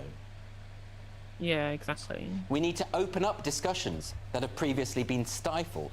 Above all, we must reassert the primacy of free speech in a liberal democracy. That's never been the case. Like in America, you can get away with some of this shit because it's like, oh, the First Amendment. In Britain, we've never had that. It's never been the case. Now, I would argue I would like something like the First Amendment in the UK, but we've never had that. So the idea we need to get back to a thing we've never had is ridiculous. I love it when Americans do this sovereign citizen shit, but in Britain, there's literally no basis for any of that. You're not a sovereign citizen. You're not even really a citizen. You're a fucking subject, mate. Like, what the fuck are you talking about? Anyway. Without this foundational principle, our civilization is lost. If your civilization can be taken down by, I don't know, Facebook post or some shit, like, it deserves to crumble. Yes, your civilization is going to be destroyed at the altar of maybe telling Elon to stop it with the Nazi posting. Yeah, true. Seatbelts are fascism. Yeah. Literally. Bedtime is fascism. Still one of my favourite conspiracies. The if it's got yellow fringe on the flag, it means it's an admiralty court. The fuck are you talking about? What? Oh, anyway. I'm done. I don't know if you're carrying on, are you? I'm done now. I've been for 3 hours now. Yeah, I didn't even get to any of the Tory leader interviews or Rachel Reeves doing cuts, but then I looked at the article and realised that we don't know what the cuts are going to be yet, so I don't really have much to say about it. But we'll definitely discuss it. There's more discussion tomorrow. Yes, indeed. And there's nobody live on YouTube either. Yeah. But just on that cuts point, this is exactly what we warned about. They aren't going to be the fucking change. Continuity, Cameronism. Exactly. Yeah. Exactly. Anyway, who should we go over to on the Twitches? Just gonna search. I'm just trying to search this. Is anybody live worth raiding on YouTube? Hassan Piker. I've just on YouTube specifically. I'm just gonna search a bunch of like lefty words and see if something comes up. Socialist? Anybody live? Talk about socialism. Talking about communism. Talking about anarchism. Nope, nothing. It's Al Jazeera again then. When in doubt, Al Jazeera. When in doubt, Al Jazeera. YouTube, Twitch. Who's live on Twitch? Let's have a look. I'm definitely down for raiding Zakap. Let's have a look and see. Let's go. I don't know what they're doing, but yeah, let's raid into Zakap. That sounds like a good plan. Good stuff. Okay, I will be back. Will you around tomorrow? I will be back tomorrow. Yes. I presume you will be on at some point. Yeah, absolutely. It's a day of the week, therefore I must do the streams. Must just do the streamerinos. True. I don't know what time it'll be though. Like fucking any time. I always say I'm gonna do a very specific stream time, and then I never stick to it. Yeah. Usually when I say I'm going to do an afternoon stream, and then do it. Obviously, I prefer it's a nice day tomorrow. It probably will be another evening stream, just so I can spend the nice day enjoying the nice day. Exactly. Just the luxury that I have because of my not real job. True. No worries. Yes. Everyone go follow KF Logan 1875 over on Twitch. And everyone go and follow No Justice MTG on the various platforms. I'll see you on the next one. Take care, stay safe, and of course, Free Palestine. Free Palestine. Bye.